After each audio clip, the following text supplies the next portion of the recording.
Good morning,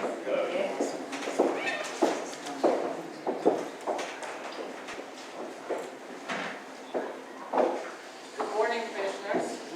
The Bedford Union Armory is located in the Crown Heights section of Brooklyn. The project is a mixed-use development featuring residential, community, and commercial uses. The program includes the drill shed and head house, a condominium building that is on city-owned property that will be transferred to the developer, and a mixed-income rental building that will remain on city property through ground lease. Jonathan Marble from Marble Architects will be making the presentation. We look forward to your comments. Thanks. Good morning, Commissioners. Jonathan Marble, Marble Architects. I'm joined by my partner, Guido Hartray, associate Anya Ramirez, and our client team, BFC, is here. It's an honor to be presenting a project that's very important for the community. It's certainly not only in its scale, but also in what it's attempting to do, we feel, architecturally. The history of the Armory, it's an armory that's the sister to the Kingsbridge Armory by Pilcher and Takla in 1903, 1905. Some background, so we're proposing a group of condominiums reusing the drill shed and a tenant team with Med Rivers taking 30,000 square feet of it in the rental building. So here is the context of the proposal. The rental building, 330 units. Med Rivers is going to be, what's on the second floor here is actually on the first floor on Union. This is President, Bedford Avenue, Rogers Avenue. So the head house and the drill shed are being supported financially by the sale of 56 condominiums and of course the rental property. The location of the Armory is important in that it's near Prospect Park, it's by Eastern Parkway. It has some large-scale muscular components to it that as a city property, it participates at a very large scale of networks.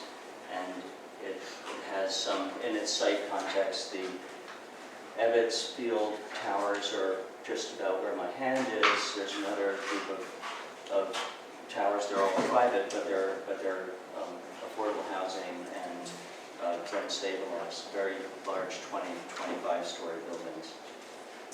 The Armory, when it was first built, had some salient features that I would just like to address and elaborate on further discourse. The tower was removed in the 1980s for reasons which we don't really know, but it's no longer there. Everything else is pretty much intact Flemish bond brick with a limestone banding, and the crenulated top are really kind of the important historical features, and we will build on those. It's also important to the site.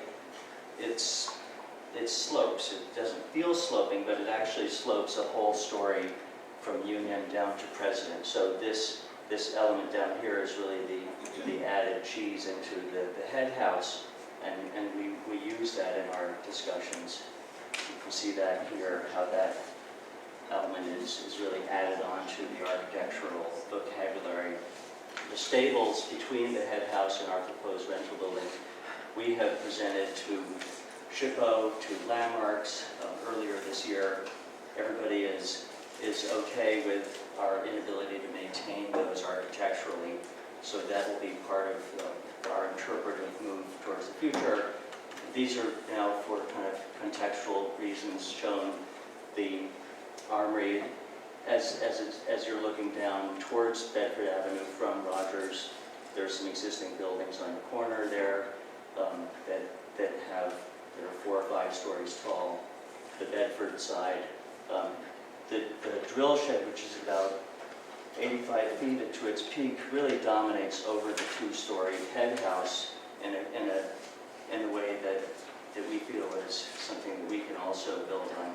The reuse of the existing spaces within the head house and the Armory are very important programmatically.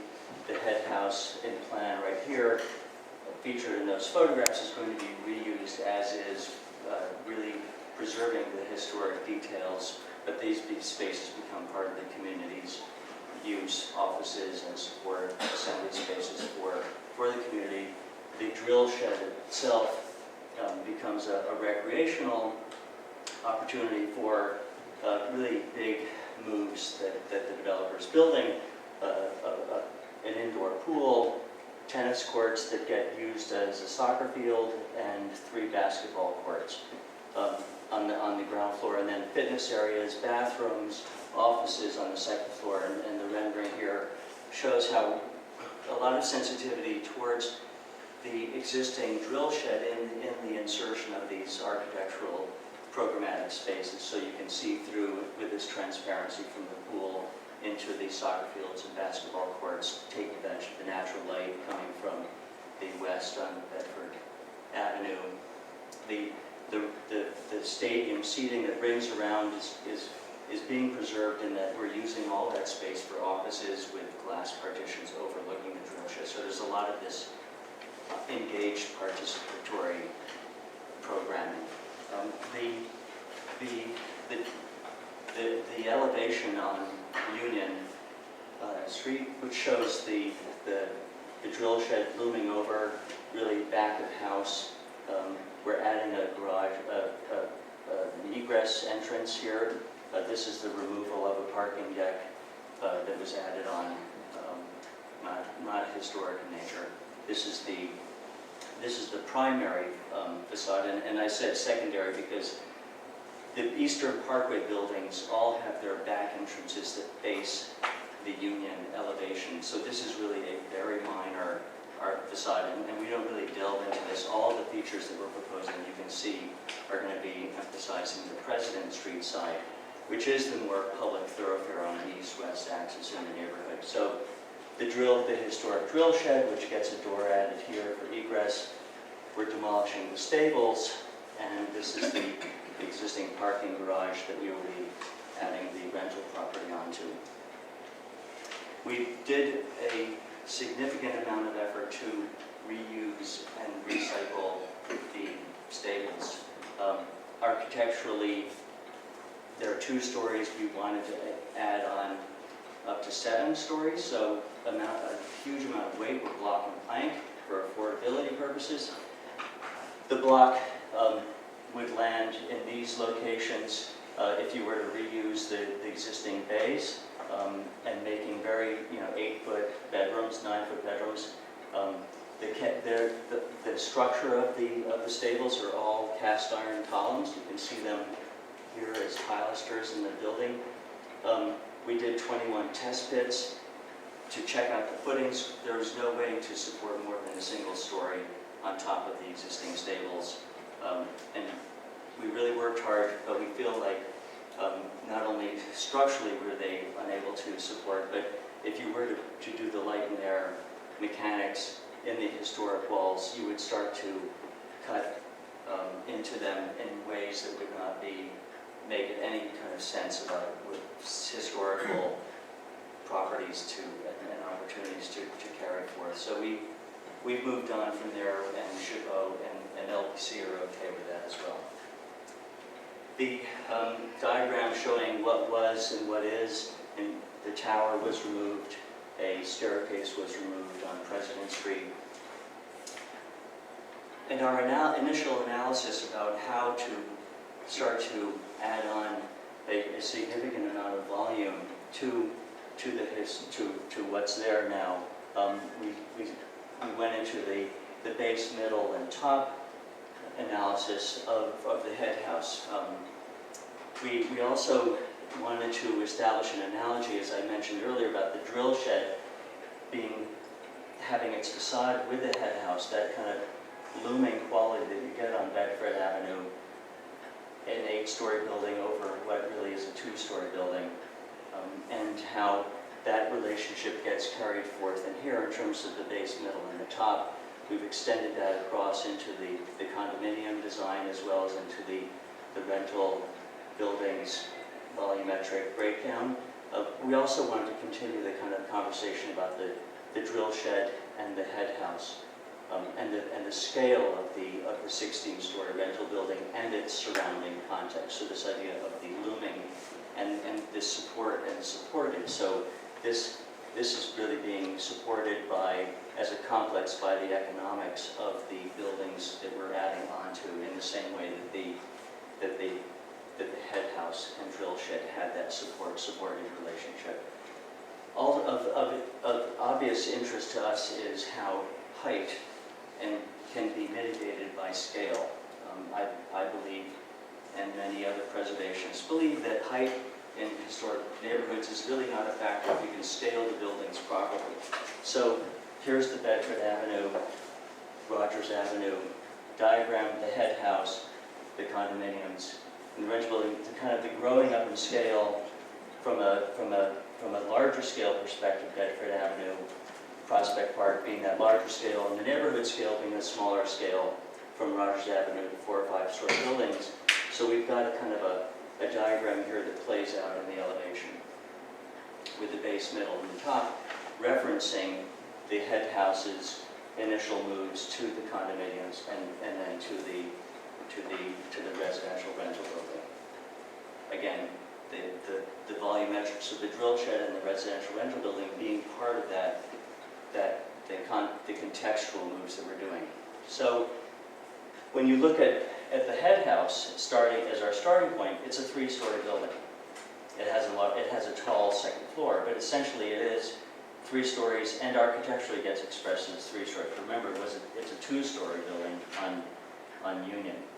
It grows that 3rd story because of the slope. So we've taken that kind of the context of that and the bays that head house starts to represent. We've started to break down vertically a system of bays that kind of address that same marching along. We've also done kind of the base, middle, and the top. Because in that tripartite way, we've tried to express that with these volumetrics, taking the cues of the limestone banding in a Flemish bond, and they're squeezed into that 3-story building. There's, say, depending on how we want to count, 6 or 7 bandings, and we've carried 6 or 7, and again 6 and 7 bandings in a more expanded way as we get into the taller scale. Also of importance to us is the structural components, which address some of the economics and the buildability. This is a block and plank building, with the block being in this kind of bay and rhythm, so we can express that in the facade. This is a steel with precast floors. So we're very much restricted to the load-bearing qualities of the structural columns, and the volumetrics respect that. So basically, the President Avenue facade is a shear wall that goes straight up, and then there's a major setback at 92 feet, 123 feet, that wrap around the taller 16-story, 162-foot rental building that gets hugged and wrapped around. You can see how that starts to play out in some of the fenestration qualities, where we're trying to group that tripartite area. We're grouping windows in these bands of 3 and 4 to kind of bring that package of fenestration back to scale the neighborhood. So the view from Rogers back to the Bedford facade, and the drill shed being here, the condominiums being here, and the rental residential building being here, show how we're trying to take that base, middle, and top effect into the architectonics, with the kind of the climbing effect from the brownstone Brooklyn up expressed in this kind of brick-colored element here, and then the kind of the scale of the armory being expressed in the lighter brick. The colors that we chose in the brick really follow a kind of the logic about base, middle, top, base being brick, middle being brick, like a clay brick. This is being a grayer brick and a lighter gray brick. So we're kind of going up in hues, moving into a lighter color, a lighter hue from the base, which does have some limestone and some associated smooth neutral brick associated with that. The windows themselves are dark anodized aluminum, and the coloration in this image is not showing you that, but this is actually a very light bronze color that gets expressed in the coping and parapets of the, and accent points within the rental residential building, and into some of the seams and the relief points to give some detailing to the, and brings your eye to those points where we are trying to establish this rhythm of base, middle, and the top. So this is my closing image. I do have a lot of other images here in the Boneyard historic building images. We have floor plans, zoning diagrams. We're in the middle of DD in this project. You're seeing it as a concept, but we're quite far along for all sorts of EDC, RFP reasons. We move very quickly, but just the floor plan showing you how 330 units are packed into here for the affordable housing component, the shear wall that I mentioned with the structural elements out here, and then the next structural bay being inside here, really restrict us in terms of the volumetrics and setbacks that we would otherwise like to achieve. Your questions, please. Can you point, Hi. can you point out the amenity spaces to us? Sure. Maybe, Anya, you might want to jump in and respond.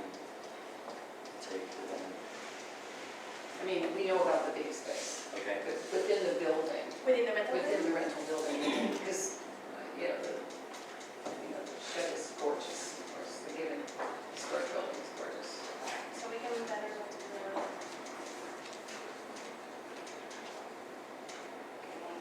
So we can start And any here. kind of public interface space would be great. to So in understand. here we have the entrance lobby. So by nature, a lobby is a public space. We got a recreation room here. We got a mail room. We got a fitness room here.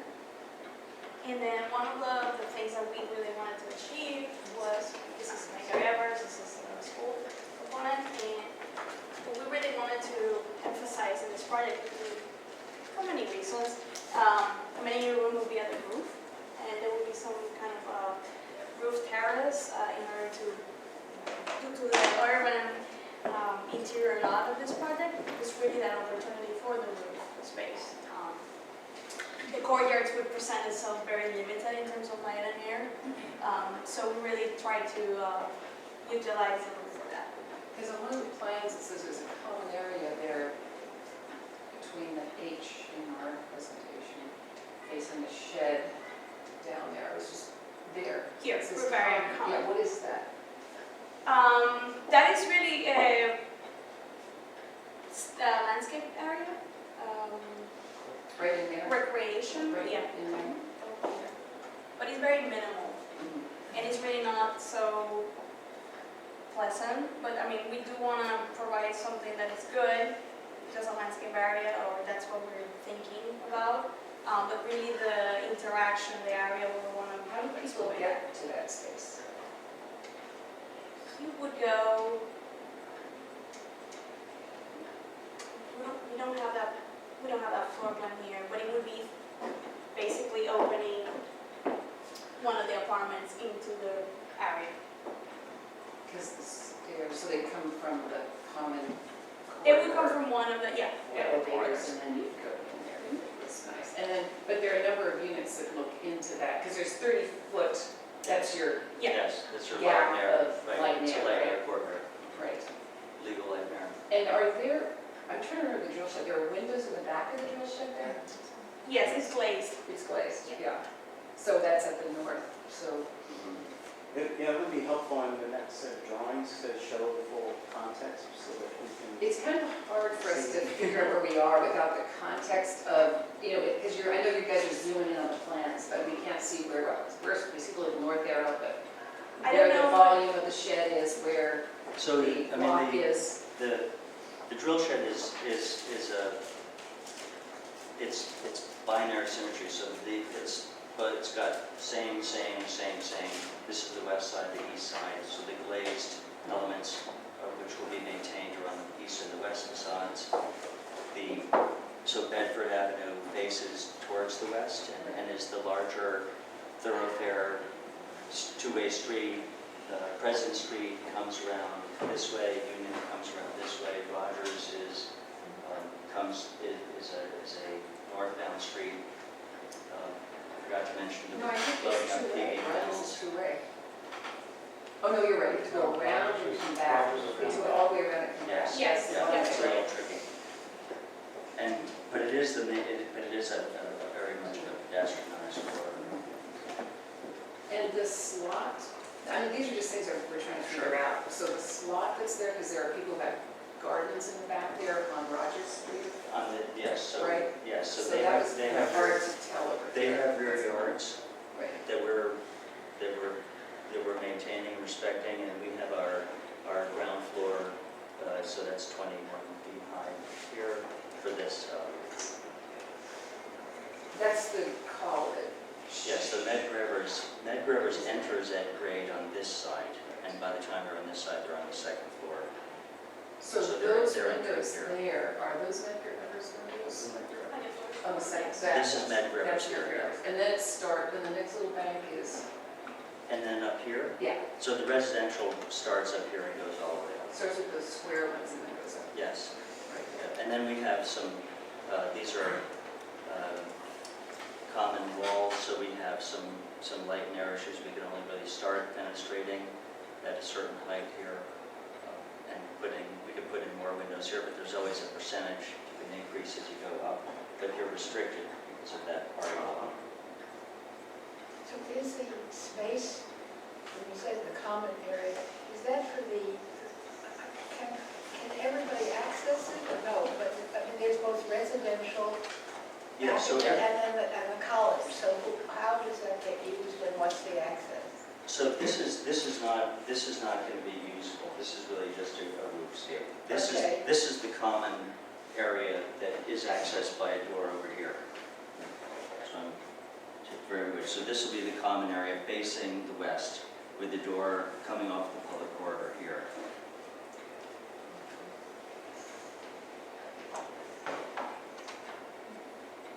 So what was the decision about putting on the common area on that side versus this side? What was the concern? Just curious, because they're the same volume, I'm just curious, what was the? So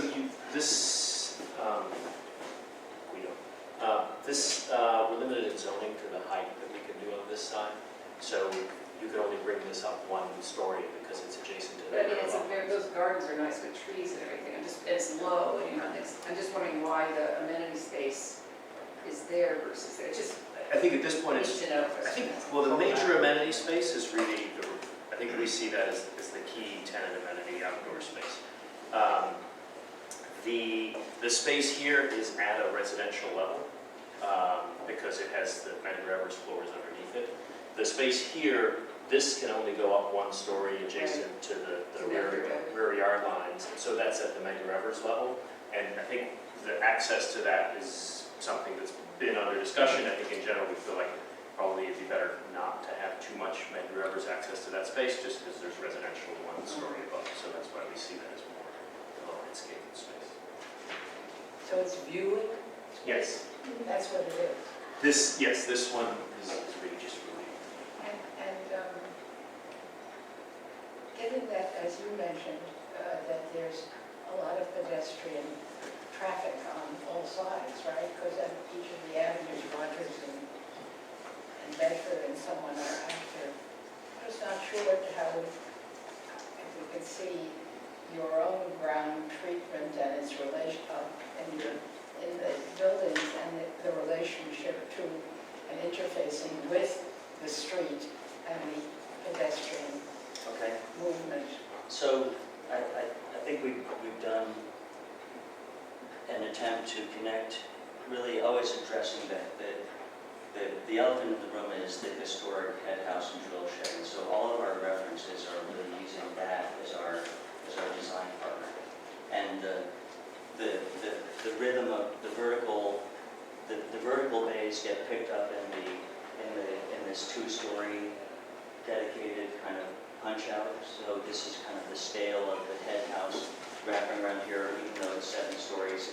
It's scaled to the street here because of our volumetric restrictions on what we need to build, the 330 units. Develops this prominent wall. It gets broken down again but by the banding that we're trying to achieve, so you get this larger openings here, one of which is a parking garage entry, and then the middle one being the residential lobby here. So that gets framed out, and I think it's better illustrated in, not in the model, but the renderings.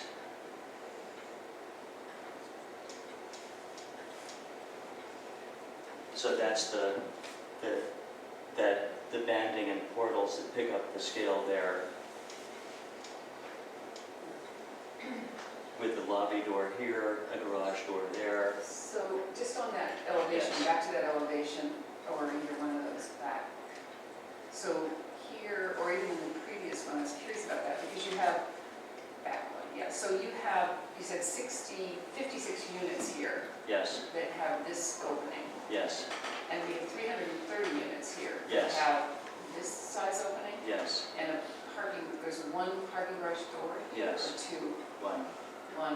so With I just, it just with seems the associated equity lobby. situation here. Well, this is essentially that's the lobby with the doors in the middle. So the light and air in the lobby is really that component versus that component. So that's what you feel as your entrance, and that expresses itself in the lobby.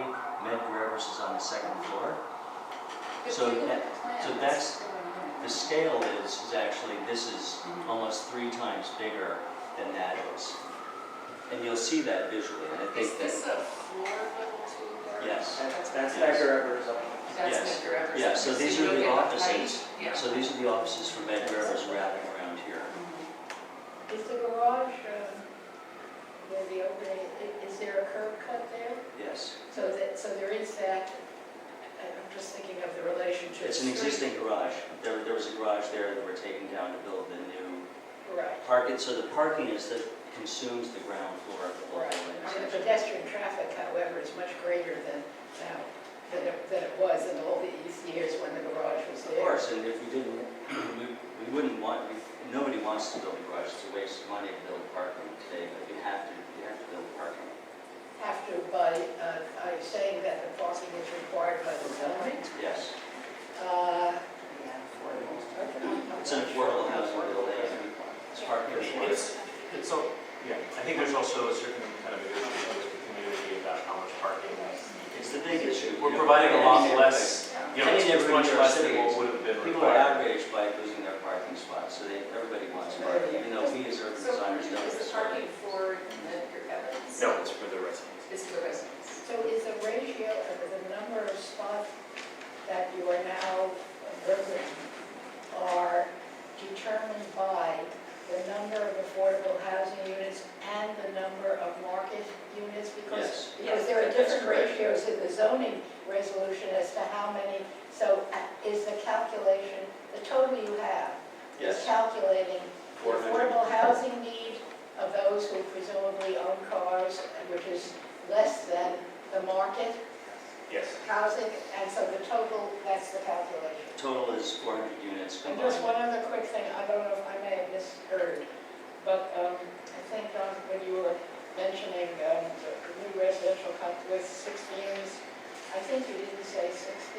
It says 60 in what we have. I'm sorry, I thought I said 56. That's what you said, I'm just, Is so it you said 56 or 60? 56 is correct. so, okay, so we just have 60 in here, so it's 56. It's 56. Okay, thank you.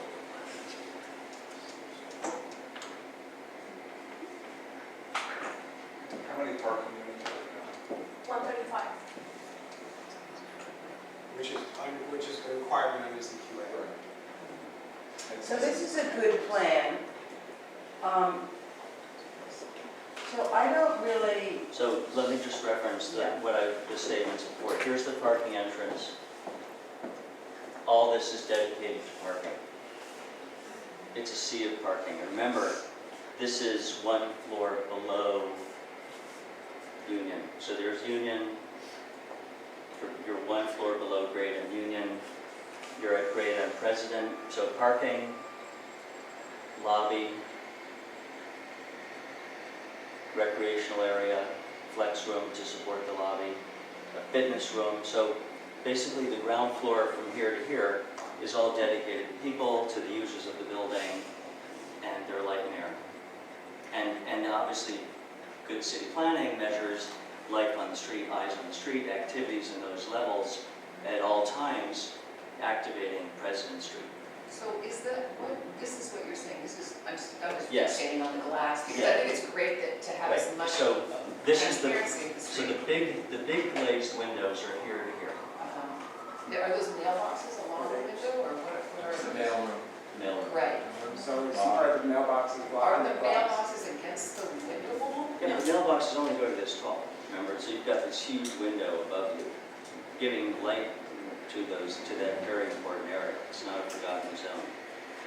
People go in there and they come out, get their packages, it's a communal space.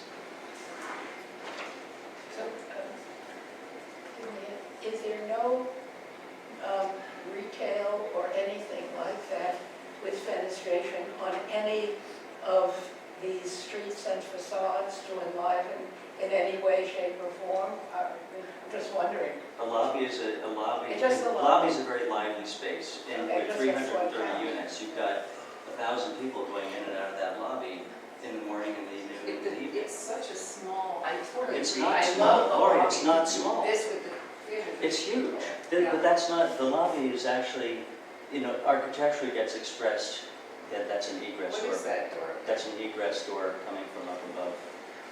But I mean, I guess I was We trying, go I just, back it's to just, I'm just trying to slide, understand. so go back what to that slide is. 22, I think it's easier on 22, because it's very diagrammatic.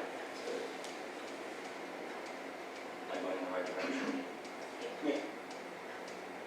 This one. 22 is clear here. So I think the conversation is at the ground level, This is the mailbox, The- this room, right? Yes, This is the doors, yes. and this is where there's an egress. There's an coming egress through. panel right It there, seems like yeah. there's a wall there, and this is the garage. Yeah, and then this is these- the fitness down below here, and that's Med Rivers over here. And this is, the solid is,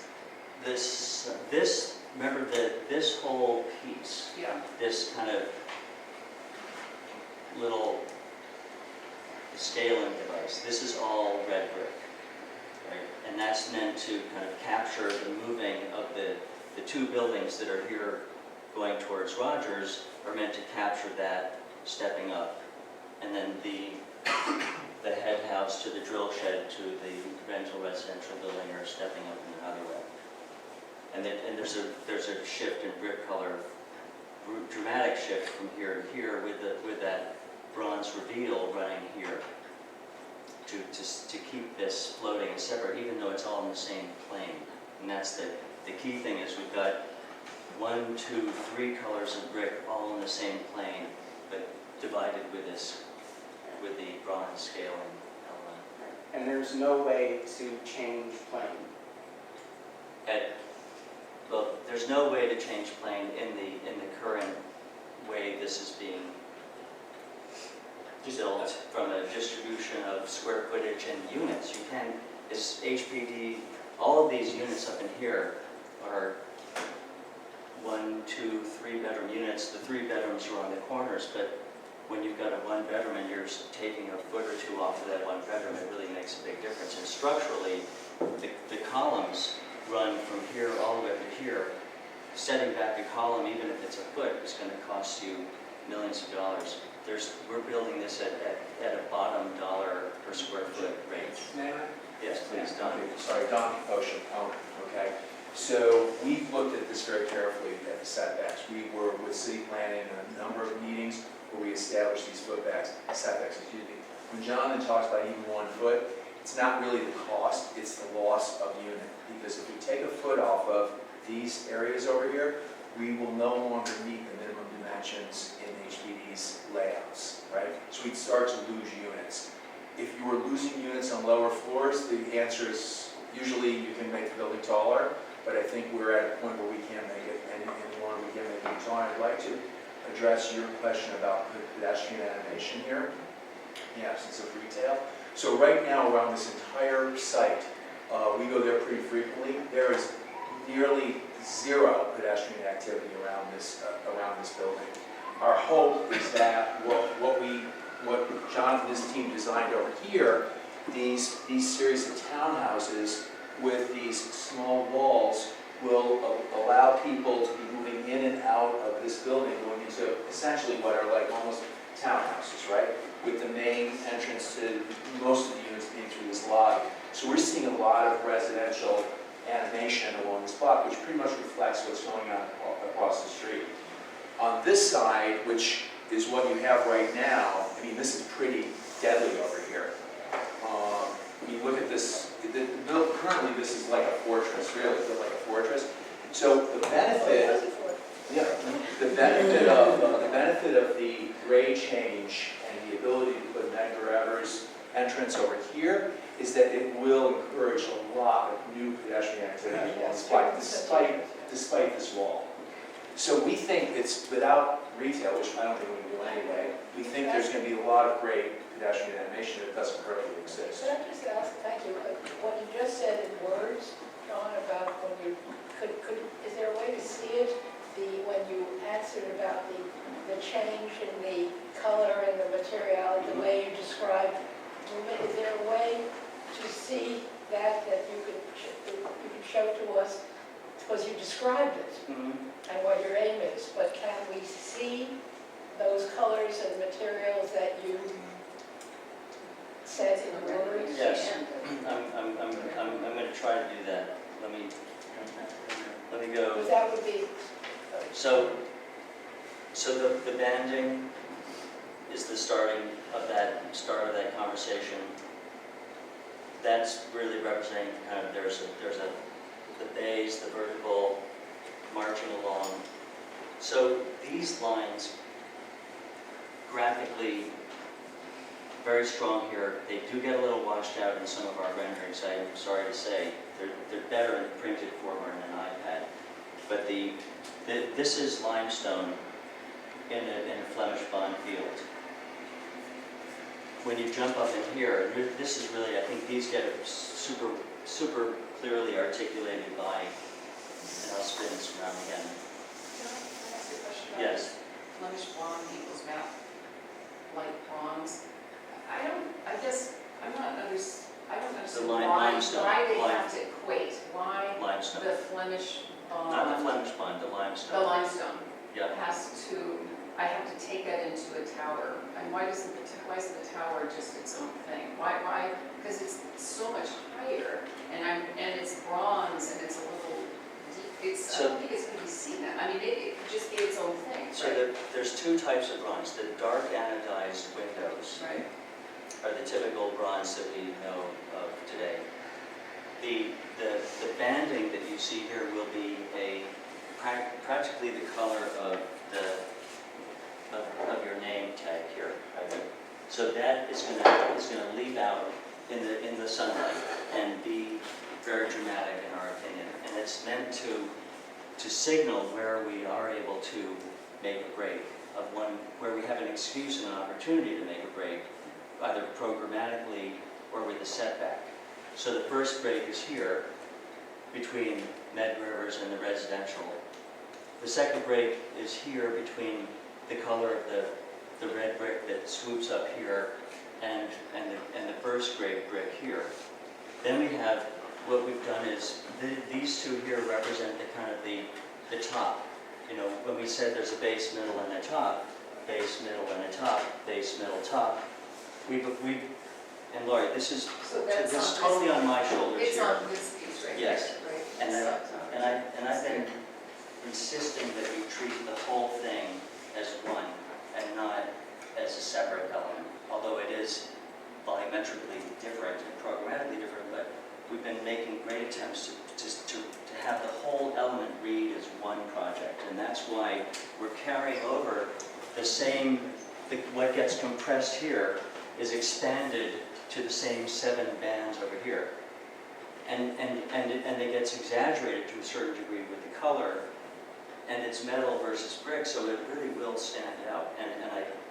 And I'd be happy to come back to you with, so you can see that, you know, there's going to be a gold band here, a gold band here that comes up there, another one up here, another break point here, and another one up on top there. And it's gotten washed and darker, but you can see, you know, that's 5 feet of gold up here and up here. So it's really going to pop, and then you're going to see it again here, here, here as it turns up there, again here, and then it's the accent in the spandrels between the floors. So we've done that monumental, that classic dumb architectural move of gathering windows together. So we have 2, 4, 3. You can see that again here, 3, 3, and that interstitial element, right, that will also be that gold. So it'll be very, I think, a very dominant and I important just, feature. yeah, I don't know why we want bronze to be dominant. I mean, the neighborhood's very rough It's a and ready. It's a color. lovely neighborhood when you look up President Street, a beautiful tree. I mean, there's a lot of texture. I know Union Street is more complicated. Yeah. It'd be great to have a site model. This view is interesting because it's very wide angle. It's like a 50-millimeter view. Right. Would be great to see it more like a 11 or 12, so you could actually understand when you're standing there the scale. I mean, it's big, it's fine, it's big, because we want to build a lot of affordable housing, it's great, you know, I'm all Right. for that. I just want So to here are it to be pieces. portrayed in the way that we actually would see it, So so like this- a regular perspective. Right, so standing on the that, street. which would be like a 60-degree, generally isn't that the cone of vision that we use, 60 degrees? Well, I'm just talking about the lens So- size, so- 50-millimeter lens. So wide. this is sort of focusing on some of those features that you would, if you were to gaze across that facade, you would start to look at some of those features. And again, here's that light bronze, anodized color, the darker bronze, and then the 4 brick colors. And so these are the ways I think your eye would start to move around the building and start to look at some of those elements as they do pop No, up. I mean, if I may, just very respectfully, I appreciate everything that you're saying and what here, but when you show the previous, essay with where you intend to, well, that is a question as to what the photograph should be and at what angle. I think that perhaps we could talk about it at another time. But it would be very helpful, and even the purview of PDC, if you do say what you are saying as to how you're treating the materiality of the building and why, and the banding, it would be very helpful to see it in its colors. That is, if you could go back to the bricks, the materials, they're in pieces. The other, this, yes, that's one thing that I see your intention here, and I would totally respect your intention, but it would be helpful to show how the brick and it moves and how you're Right. doing it. And why couldn't, I mean, when you come back, that seems, the visual is, and how you plan to do, that seems to be essential and communicating clearly what you say you want to do. So we need to wrap up, so let's give them some guidance. This is a conceptual review. So, so one comment that's been made is to do these in a more realistic view of actually what's window, what's not, what's the feeling on the street gonna feel like. So I think that was one comment. I think we all understand the basic decisions about why Medgar Evers enters on one side and residential on the other side. I don't honestly understand anything about Bedford Avenue, and so explaining what the contribution of this development will be to Bedford Avenue, I think needs some further explanation. I don't understand those townhouse facades. What are they contributing other than a scale? I get that. But what kind of life is there going to be? Are we going to see plants, trees, garbage cans? What are we going to see? And I'm not really convinced on that entrance to the lobby. I feel like there's somehow or another going to end up being a whole lot of spandrel glass or a whole lot of like weird stuff that I don't trust. And that lobby is not going to feel as gracious as you say it is from a volumetric standpoint.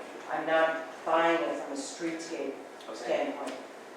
Laura, do you want to, would you like, other than the angle of view? Well, I was just, I mean, I'm not advocating you spend a lot of money on 3D renderings, because those are what Yeah, I forget call the trying to 3D create renderings. reality, but just, I think collaging in the city with it is great, so that we could see what's happening on either side, and also the site model, so we can understand it in the scale of the street. I mean, we understand it, but, Yeah. so you can kind of test it that way. And I guess, I'm not, this isn't for you to design, I mean, I have no interest, it's like your job, right? But I think that, I really think the tower is a separate piece. I don't understand the bilateral symmetry on the, this elevation from Bedford, because it's not bilateral on anything, because you said that that space is not very pleasant down there, that common space. So I know the volume's already a done deal, so I lament that. I lament that, the bilateral symmetry of these, and that, people were asking about kind of pulling back Mhm. the facade, which Yes. those are also done Yes. deals, I take it, but Yes. sometimes they're not. Sometimes things can move around a little. I mean, I would love to see also, I didn't mention earlier, a solar study, because we don't just understand where the Sure. sun is Okay. moving around the site and Okay. what gets shaded, what neighbors, who gets shaded, that's all. I mean, I think everybody does that usually, so it would be great to know. And, I'm very excited that great architects are building affordable housing, and I just hope that we can put our focus on those shared spaces that the community, like lobbies and Yes. streets and things like that, that are going to be amenities for the greater community there. I hope the architects have said better than I did, to be able to see the Yes. materials clearly, so that your words are, we can see visually Yeah. what it's about and its relationship to the context, both the site itself and the context. Thank you. Thank you. Thank you. Now, today's project.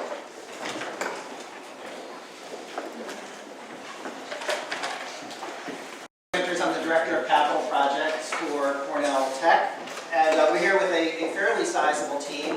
Craig Dykers from Snow Meadow Architects is here. He'll talk about the design of the buildings themselves. Karen Tamir from Field Operations is here, our landscape architect for the entire project, and she'll talk about the landscape there.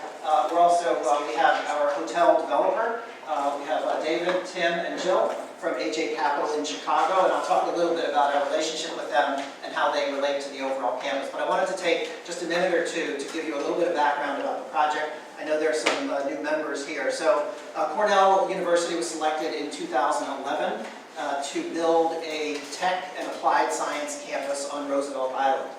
We were given a land that's about 12.5 acres. We were given $100 million from the city and a deadline of opening the campus in 2017. So we developed a plan that was a 3-phase plan, where the first phase would open in 2017. The minimum requirement from the city was to open 300,000 square feet of space by 2017. We're on schedule to open about 660,000 square feet next summer.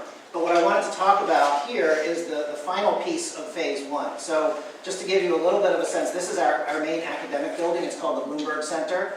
It's by Morphosis Architects. This is what we call a bridge building, which is a co-location space, a kind of a leasable corporate office space that Cornell has leased about 1/3 of, and the other 2/3 are for lease on the market. This is Weissman Freddie Architects are doing this building. This is the high-rise residential building, the world's first passive house high-rise building by Handel Architects. And the landscape, to pull it all together, is Field Operations, working with SOM as the master planner.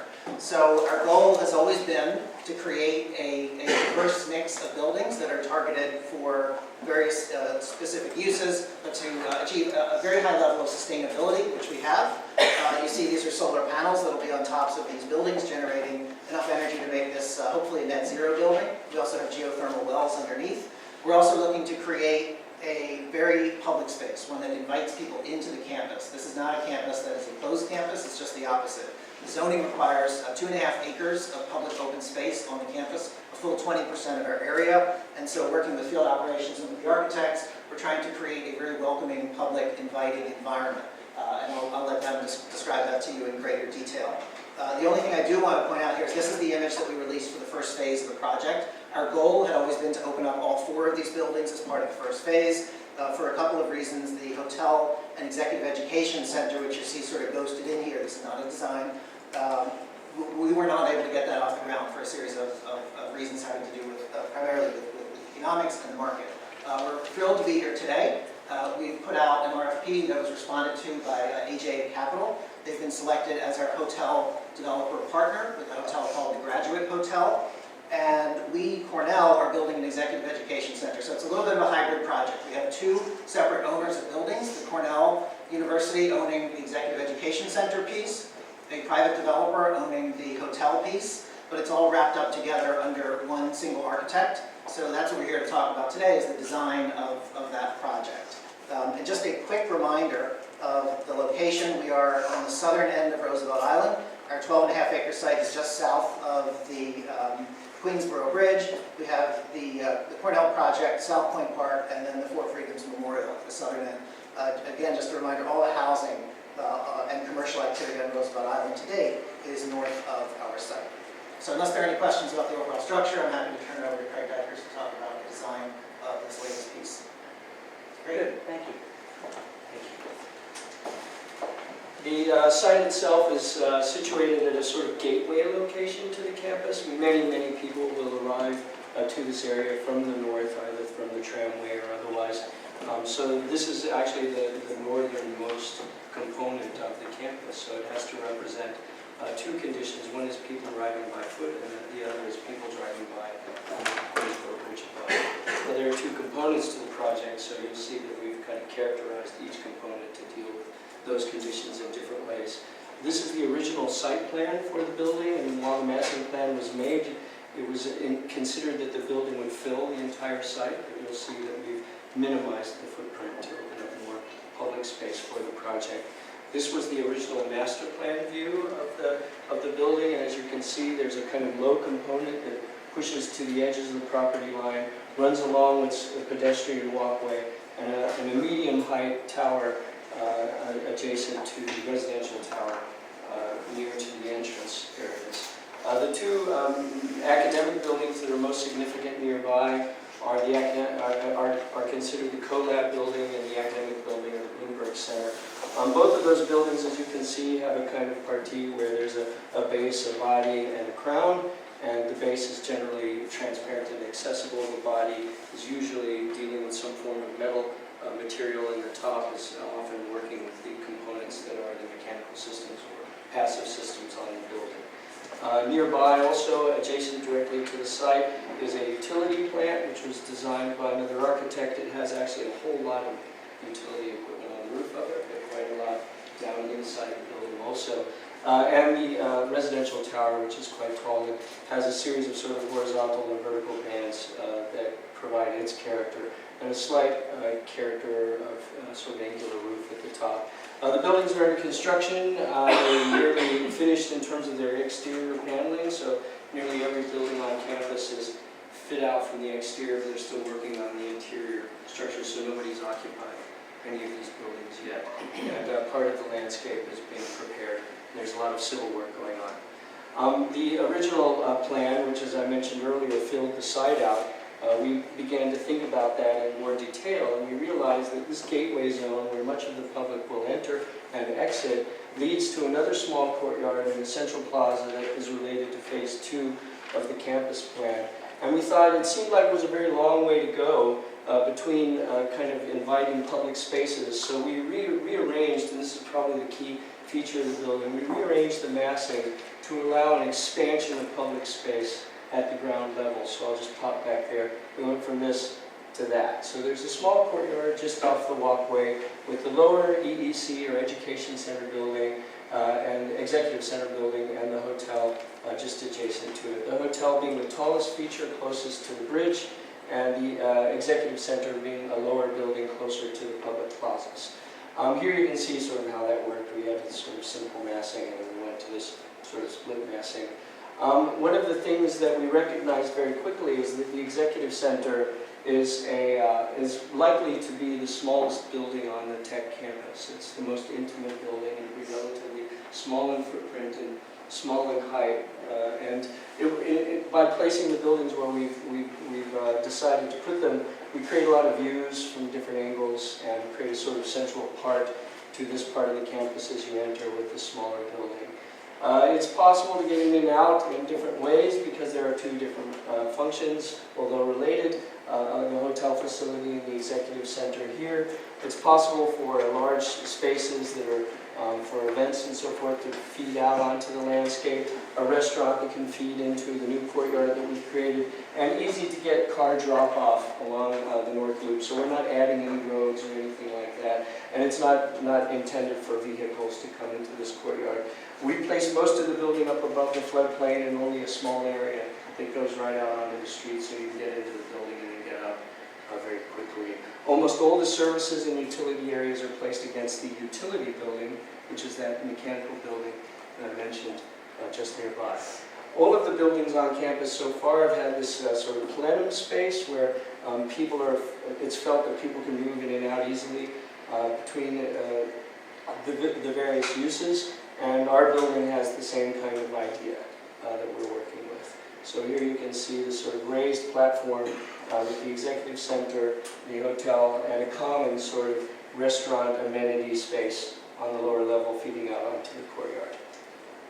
Here is an interesting kind of thing that we discovered, and that is because we have sort of in a way two massings, how do they relate to each other and to the surrounding buildings?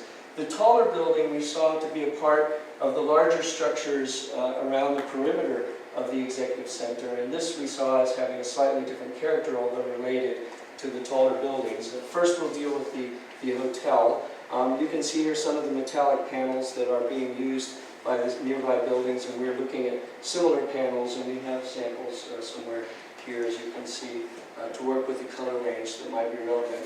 This is the neighboring residential tower and the tower for the hotel. We're using a panel system. We're working with a sort of sensibility of open and closed space. We have about 60% enclosed or say opaque surface for energy use. And in a way we didn't repeat the pattern, but we try to pick up on the verticals and the horizontals in both buildings. Here's a sort of detailed view of some of the metal panels. We are actually putting in a double height panel, so this is quite nice. You can see that's one floor, the other floor, and we're trying to get them made out of one actual panel, so they won't have a lot of seams in them. And so those define the vertical component, and these smaller seams in between provide the horizontal component, and again, those are only at every other floor. So it's a sort of rich patterning system. This is just to show you, roughly we're looking at different panelized systems to develop this facade. They bend just so slightly, so they're not flat. So because the building has a shape like this, as you look along it, it's going to catch the light in different ways as you move around it.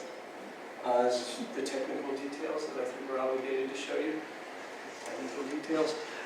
There are a series of 8 configurations for the panels, so we've simplified it as much as possible. They get mirrored on different sides of the building, but there's a patterning system to have them opaque in some areas and more transparent in others. And this gives you the elevations. You see there's a penthouse at the top. There is no signage planned at the moment, and you may ask about signage. That's not been developed yet, but I know there's a concern about that. But currently there's just a penthouse there, which is sort of mirroring the public space on the lower levels and all the rooms in between. This is a side view, I suppose. It's a section, fairly standard, very, very cost-efficient building. At the corner where the building reaches out to the entrance of the campus, we've left this open to be a kind of glass transparent sort of entry marker. So this is the way you would come in, most people. This is the academic building, the CoLab building, and this very, very dramatic vertical pier of glass and light that will be the sort of entry to the campus. Looking back towards the bridge, we were very careful to bend this back so that you get a view of the anchorage system for the bridge. This is the new courtyard being created. A sort of plinth that ties all the structures together at the ground level. These are there, you can see. It's a sort of natural color palette. We're not using a great deal of color. The glass on the lower level is low iron glass, so more transparent, and less costly glass. So finally, we'll finish this off. In the center is the executive center. This is really the heart of the building. It's the reason why the project exists. It's several floors of facilities where people can meet in different kinds of formats, informal and formal. As I mentioned, it's very small compared to all the other facilities. So we wanted to change the character of the building slightly. We're using woods and more natural materials. We'll show you in a moment, but we're going to propose a fin system using some wood. You can actually use wood up to 60 feet with only simple fire protections. We've used a lot of wood in our work over the last 25 years. This is a Lillehammer art museum up in Norway we made for the Winter Olympics. It's untreated only with oils. It begins as a kind of very red color and becomes a sort of grayish, dark gray color over time, and we're interested in that. We want the building to age over time. So this building has never had the wood replaced, and it probably won't need it for another 50 years. So you can actually use wood. This is a very northern climate, it can be quite nice. There's a base, a crown, and a body, and this is where the fins will be, which are sort of the solar management of the interior, but also provide controlled views out. The fins will not be parallel everywhere. So they're parallel in the middle, and they bend as they get to the corners, so you have more view out of each of the corners, which is interesting. These are where the more public spaces are in the classroom, or more enclosed spaces are towards the middle. The fins won't just be wood, they're actually mounted on a metal fin, which is slightly reflective, so you can see that here. And each fin, which is a metal, slightly reflective fin, the wood will grow back and forth depending on where it is in the building to give you more or less reflection. So as you walk past the building, it'll be a kinetic structure, even though it's very stationary. The fins right now that we're looking at span the entire floor, so we don't have to have middle connectors. They can go from slab to slab, which is a better way to do that. And here's the technical details that we've been looking at, an elevation. So it'll be the only wood thing there, so there's not a lot of wood over there. It's meant to be very simple. We want it to be very calm, a very sedate kind of building. And the metal will tie the two together. The soffit, which is considered to be a kind of plaster soffit that reflects. So this is the soffit material, this is the ground material, which we talked about in a moment. They're meant to be related to one another. I think I better move on because we have to do the landscape work, and I think we're running out of time. So would you like to start here? Hi. I'm going to take us, wait a minute, am I going back? Here we go. I'm going to take us back a couple of years to sort of revisit the strategy for the landscape here and the campus in general. So we wanted to keep this as a kind of underpinning as we're thinking about the landscape for the EDC and the hotel. This came up after the competition, after starting to work with Morphosis, a kind of a need for a loose web strategy for the campus. So buildings then could come and be situated in these wide open spaces and allow the architect the most freedom. If you recall, the yellow area was what we call the north to south connector is a ridge. So everything is lifted up. The blue areas are the water management, stormwater management. The second layer was these social spaces. So along this north-south spine, that was a ridge, so to speak. And along it, there will be all these furnishing and gathering places for people to socialize.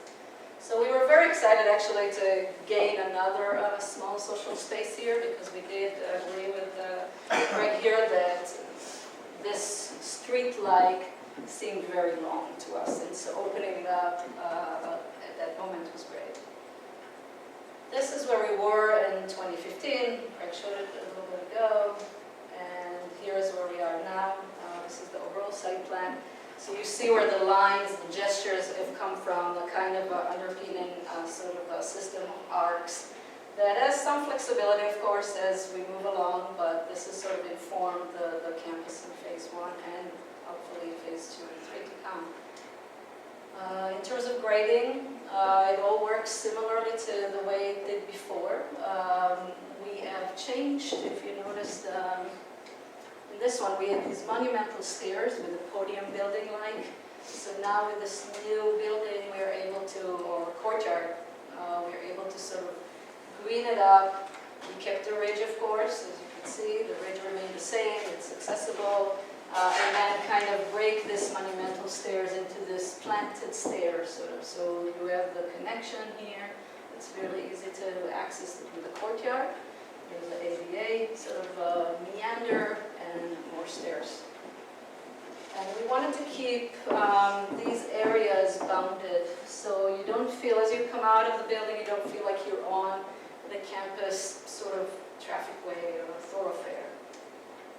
You can see it here. You can still move beyond, but there's a sense that this belongs to this building. And here are our materials, similar to the rest of the campus. We wanted to keep it, of course, in the same language. Few views. It was very important to us to keep the hierarchy, so when you enter the campus, you know where to go intuitively into the campus and not straight into the courtyard as a kind of a confusion space. You can see here the entry, again, the views, long views into the campus, and looking back down, again, seeing the bridge beyond, and treating the materiality in a similar way. This is actually what we call the entry court, is right here as you look down towards the bridge, another social space. We kept this language, and this you've seen before, the kind of the mineral landscape. We have a lot of shade here. So the intent was to give the landscape texture with rocks and boulders. So it kind of feels like that. If you look at the left-hand side is a kind of aggregate pathway. We have these retaining walls that are very low. There are also seat walls, 18 inches high, that have kind of an aggregate feel to them. It's a polished concrete, in fact, on the top. And we have boulders and rocks under the landscape. The materiality has not changed all that much. There's a couple of minor changes. One is that when we came to you originally, we had resin bonded path, and now we are going with the concrete with exposed aggregate. And that's because we've seen some maintenance issues occurring on other projects. It was kind of new at the time. Still is new, but we decided to go the safe way. The stormwater management remained the same. We still have these kind of trenches underneath all these paved areas that will collect and have a volume, a capacity to collect stormwater. The second material that changed slightly, we had the black locust, and we had to change it to Kevney. Again, there's no availability of black locust these days, so we've went with Kevney, which was comparative and costly. Planting material, again, similar to the Bloomberg Center on the other side. We have this Alcova serrata, which we had before, the kind of alley moving us into the campus, and herbaceous, again, shade loving and things that will do, well in shade. And all this will be intermingled with boulders and rocks. And this is it. Yeah, that's prettier to look at. We're available for questions. I was going to ask about the gateway, because I agree with you that that's really very important, and I appreciate the second courtyard. I mean, we can go back to that plan. The plan? The site plan, your second courtyard that's elevated, I guess, above the floodplain. I was trying to understand what the floodplain is. What is the grading? Maybe other people are more familiar with significant site plan. The grading. Yeah, there. So the floodplain is the gray, darker gray, and then More. The grading. Here we go. Oh, sorry, there it is. So the floodplain, I'm just looking to Signy because you probably know this. Well, the city is not, Is this kind of elevating this above? Is that what you're talking, when you said floodplain? I was just trying to understand how it's layering the site. Well, the entire site is a ridge, right, from the Right, north so to the south. Everything's been lifted even before Sandy. We got the site before Sandy. It was kind of foreseeing a category 3 in 2050. That was calculated and designed to. So all the buildings are lifted from the street. However, there are mechanisms by which they come back to the street. So each building addresses it in a slightly different way. Here we have a ramp where we foresee the drop-off to be, immediate drop-off, say. There is a ramp taking you to the hotel. Otherwise, you come on flat or 2%, and then you climb up gently to the campus. Or take a set of stairs, there's a stair. Correct. Is that? Yeah, those Yes. are Right there, or the ramp, yeah. So is this an NAVD 88? Yes. All right, so anything above 15 is above the 2050. I mean, it's just when you guys. Yeah. Data and you. Yeah, it does, you know, it does range, so the this new- is higher The here. new FEMA is Yeah. another issue. I mean, we couldn't change the streets, the streets are. Reality, and then there's that. And the corner of your, right, the building, the tower right here, because we don't see the tower. Oh, there it is, I'm sorry. Yeah, Got so- it. Oh, so it's that. Yeah, there's a set of columns that allow this to reach forward, which is very similar to many of the other buildings. So when you said that was a double, that was a, not double, it was a glass, Yes, It's a so all vertical of this is a space. kind of curtain wall right? that runs continuously, and then lifted above it is a plinth or a Right. platform, and then above that are the buildings. But that end that faces you as you come to the Oh, gate. that's right here, You said that was, yeah, is it just a glass? it's glass, yeah. Yeah. Yeah, Yeah, in the, yeah, you have a rendering. Yeah, we have that a showed rendering, that yeah. piece. to go, oh, maybe, I think that was, you can't see it very on nice. either of these. yeah, it was coming from the north, coming into your space somewhere. Yeah, we'll get to it somewhere. Oh, there it is. Yeah, that one. Yeah, so this Yeah, sits this is that. right at the entryway, and these are solid, and we deliberately made less glass as you get to the end so that that will read more powerful at night. So I just wanted to ask about the plinth, I forget what you're calling it, this. Yeah, the soffit maybe. So is it FRP or is it Well, we're looking at, Portland cement? I was just. yeah, we're looking at confused. cement stucco on metal lath, and the interesting idea we have is that this is the cast-in-place concrete that's being used on the ground plane.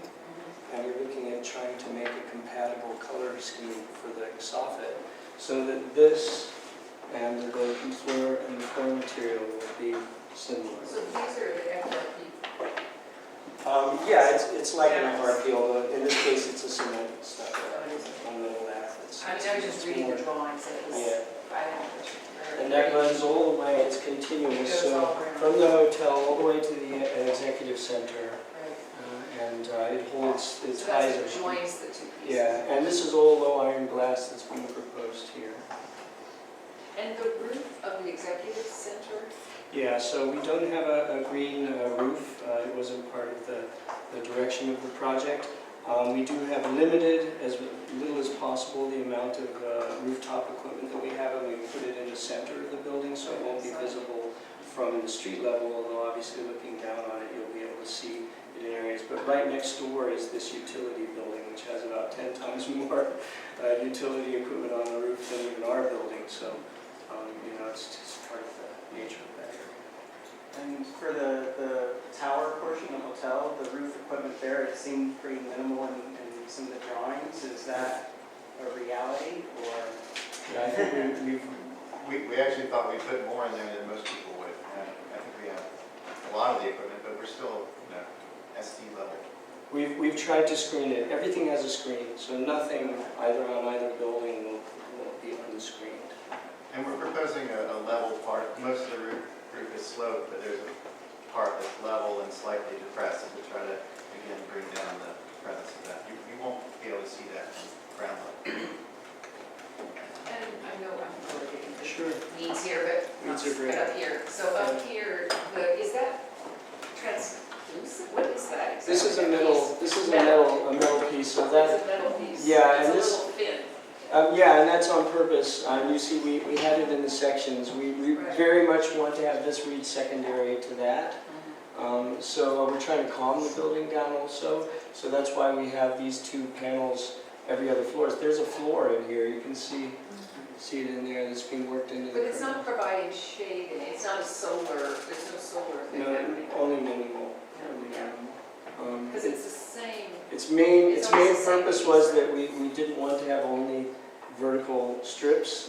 The building felt a little awkward that way, and also the nearby buildings have horizontal lines, so we wanted to sort of work with both ideas.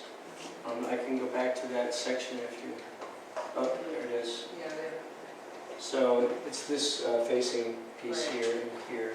It's not as small as it looks because this is 2 stories high. Right. So it's actually, something like.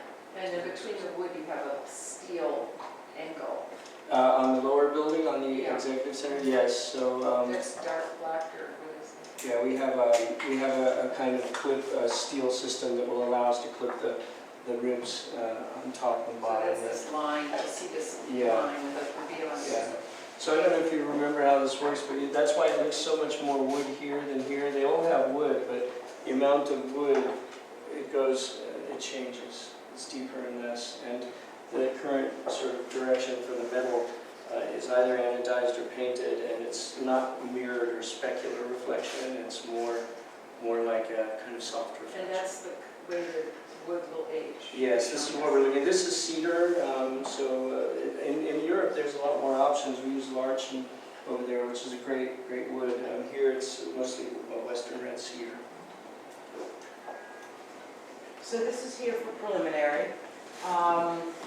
And so, any suggestions, or are we comfortable with how this is moving? I will just say from my own perspective, I think it's, I've just been out there recently actually, and when you talk about the dynamic of the facade, the other facades are very dynamic.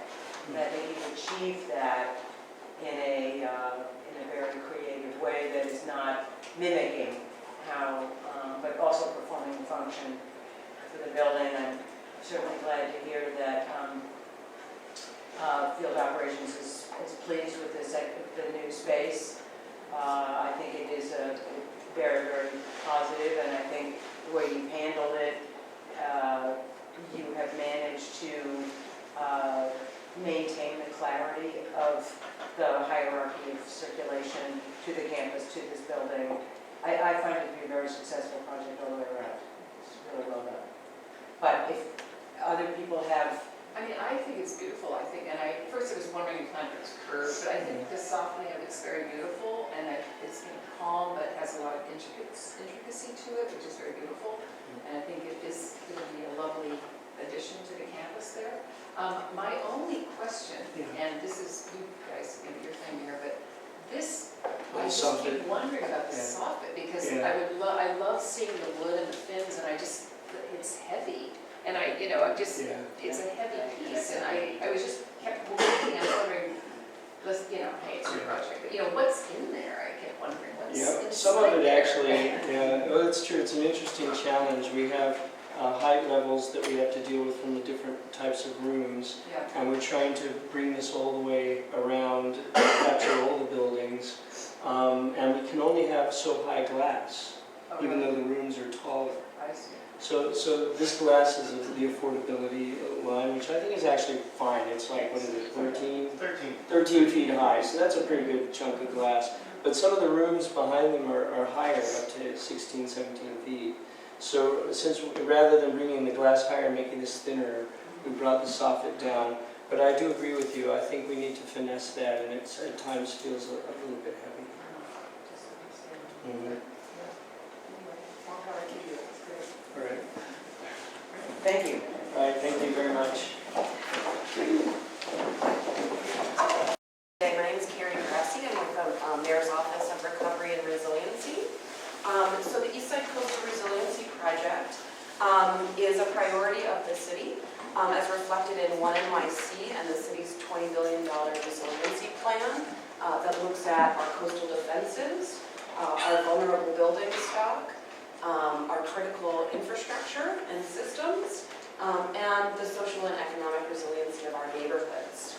The project is intended to reduce coastal flood risk due to storm surge and sea level rise in one of the city's most vulnerable neighborhoods, one of our most important low and moderate income neighborhoods, and to improve open space and access to the waterfront.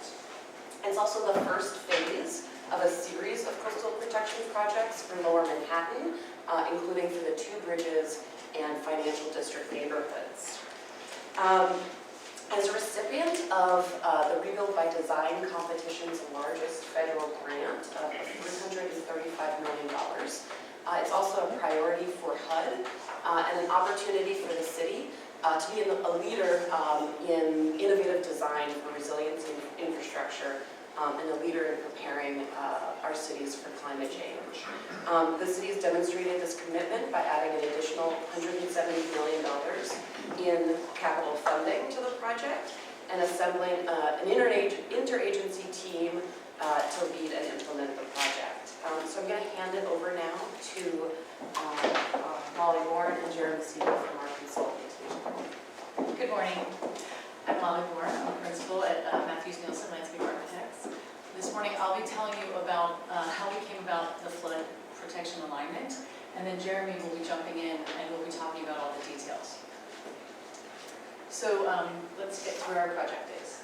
The project's in Lower Manhattan and it runs 2.2 miles along the edge of the East River and is in between several neighborhoods and the East River. Our project is in alignment with One NYC, and we hope to leverage resiliency with improving Lower Manhattan waterfront. So this is the extent of the project. As Carrie mentioned, the project was awarded funding through HUD, Rebuild by Design. The goals for the project are to create not only flood protection, but integrated flood protection, and make sure that we improve our access to our waterfront open spaces. You'll see that a few slides from now about the improvements that have to do with improving pedestrian bridges and creating better access to parks. We also, it's very important for us to implement this project by meeting FEMA certification. So that also influences the design. So flood protection projects are complex. The first thing you have to start out with is what the design elevation is. So I'm going to take you through this. One of the things that's important to understand is that we are trying to protect, we're going to build protection that protects for the 100-year flood plus 30 inches of sea level rise. So what does that mean? So this number here, which is 15.5 to 16.5, is the flood protection elevation that we're designing to. What that means is that you, first of all, the East River is at elevation 2.28 at mean high. Most of the site, the average elevation is elevation 8. So then in between there you have 100-year floodplain plus the freeboard requirement. So the important numbers I would say to remember in this presentation are elevation 8, which is existing ground, and elevation 15 to 16, which is where the height of the flood protection will be. So our project, of course, is flanked by many other important projects in Lower Manhattan. We're working with our city partners to coordinate and make sure that we have a coordinated effort for all of the projects, including Pier 42 and the Lower Manhattan Coastal Resiliency Project. So this is another important diagram that explains some of the design precepts. This is an AXO, right? So we have, this is the Williamsburg Bridge, and here's the river. What you're seeing is the 100-year floodplain. And so what I want you to notice about that is that it's shallow in this end and this end, and then it's very deep here. So what that allows us to do is to create a compartment of flood protection to tie into, and you'll see more of that later also. This is our site. It starts at Montgomery Street. It runs along the FDR Drive and through next to the East River Park. And then we have this area, which we call the pinch point. It's a very narrow area that has the FDR and some small access along the water. And then we go through up to Stye Cove and tie into 25th Street. We look at this as a compartment. The adjacent uses are like most New York City city fabrics, very complex. We have housing on one side, we have open space, we have a very kind of intense Con Ed infrastructure that has very specific requirements. We also have Styco, which is an existing park, and our FDR is sometimes at grade, and then it rises up, and then comes back down. So you'll see these in all of these existing conditions. These elements of the city fabric have influenced the design of the alignment. They're important aspects that are informing all of our design. So one of the biggest elements is the FDR. Another is the fact that we have a very active park at East River Park. There's also a bikeway in that park. There's several buildings that we're looking to replace due to integration of flood protection. Again, the Con Ed plant takes in water from the East River and pushes it back out. So this piece is quite a constraint, and so we're trying to figure out how to navigate that. You'll see that how the alignment is affected by that. We also really want to make sure that we keep this continuity of the Manhattan Greenway. We're working hard with our engineers to understand the existing conditions of the edges of our park that have some structural issues with the gravity wall. We also have a full-grown stand of trees that were planted through the Robert Moses era. So as you can imagine, many factors influence the alignment.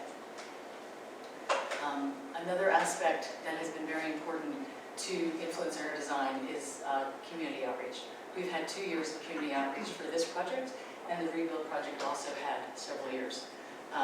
It's important to, what we heard was that the priorities were to have good access and to have updated parks. The idea that they were very interested in flood protection, but also wanted a really positive exchange with the park system and improving the parks. So let's talk about all the elements that create this flood protection. We have 3 different types right now that we're using. The one is a berm levee, the next one is a flood wall, and the last is what we call a closure structure. This again is an axo that shows the red line that runs along the length is where you have a flood wall, which ties into Montgomery. And so where you have these little flags, you have closures. And so what you might notice is that for 2/3 of the design, we're able to use a flood wall uninterrupted. But we've looked at strategically placing these closure structures along these edges where there's very difficult engineering constraints or technical constraints. Just to go a little further into the baseline flood protection and talk about the wall. So the wall runs the length of next to the FDR, then turns into a levee, back to a wall, and then goes through and has, again, touching on those closure structures. What also is very important, and that you're seeing with these arrows, is the pedestrian crossings. They're at a higher elevation. They're at about elevation 23. So that allows our wall to go from elevation 16 to 23. So it changes along its length, which we actually look at it as a design opportunity. Because there's this wall that runs along the FDR, we also are concerned about edge protection. We're still studying this, but what this shows is typically the way we would treat that edge. So the interesting thing working on this project is that we learned that the wall doesn't have to be a uniform thickness, so it actually could taper. So the idea is that we would look for it to not only change along its length, but also to possibly tilt back so that it would have a different feel and look and catch some light on it. One other point that I want to make sure to make is that while we implement this flood protection along this, the FDR, portions of the parks are actually in front of the flood protection. So we're doing a lot of studying and inquiry to understand what a park needs to be resilient, not only from everyday use, but also from the 100-year storm. So Jeremy's going to take you through some details, and I'm going to hop in every once in a while. Thanks. My name is Jeremy Siegel. I'm a product designer with BIG. We've been Foundation leading urban design together with Ollie and her team, and I've been involved in this project since Rebuild by Design about 3 years ago. So it's quite a bit of material. I'm going to try and take you through the project in broad strokes, and for details we can also speak about that during the discussion afterwards. But conceptually, what we're looking at here is, given the fact that there is so much parkland that sits on the water side of the flood protection, it becomes really important to reset that public space, to make it resilient, and to make it something that can really last into the future. So we aim really to elevate those spaces wherever possible throughout East River Park, Stuyvesant Cove Park, and then we have a few parks, Murphy's Brothers and Azur Levy in the north that sit by and large behind the flood protection. So those take on a slightly different character. In terms of programming, the first really important thing is to preserve the active recreation that sits along this waterfront. It's a lot of ball fields, soccer fields, running track, football field that really form an amenity both for the neighborhood and for the city at large. So that's really a key component of the program. And then in between those active recreation areas, adding more kind of passive areas for sunbathing, picnicking, nature, the sort of space that the park doesn't really have today, and that we heard from a lot of community members was sorely lacking. And then as a further step, to sort of avoid this hard distinction between active areas and passive areas, really trying to look at reducing fencing wherever possible, and through planting design, really trying to make the edges of these active areas more usable for informal use, make the fields more usable when they're not being used for permanent purposes, and try and sort of soften the boundaries between different areas of the park. And of course, this park is really a major amenity for the community, but it is cut off from the neighborhood by a 6-lane highway. So a major component of the design, since very early on during Rebuild by Design, has been that it's not just the berm that protects the city, but it's also the bridging berm that connects the city to the waterfront and vice versa. So as part of the project, we've identified 2 bridges for reconstruction and realignment at East 10th Street and Delancey, sort of bracketing the park north and south. And then major kind of waterfront connections reconstructed at Houston Street. At East 6th Street, really trying to improve the park side and maintain the existing bridge as best we can. And then given the fact that we have future ferry service coming in at Grand Street and 20th Street, making sure that we keep those connections, and at 20th Street that becomes a major sort of area for deployables. Between all these elements, we have this kind of seamless path network that connects both east-west and also north-south, sort of making a more kind of meandering, almost Olmstedian atmosphere in the park, contributing to the kind of feeling of being in nature, and a little bit of counterpoint to some of the sort of more railroad-type organizations and pathways you have in the park today.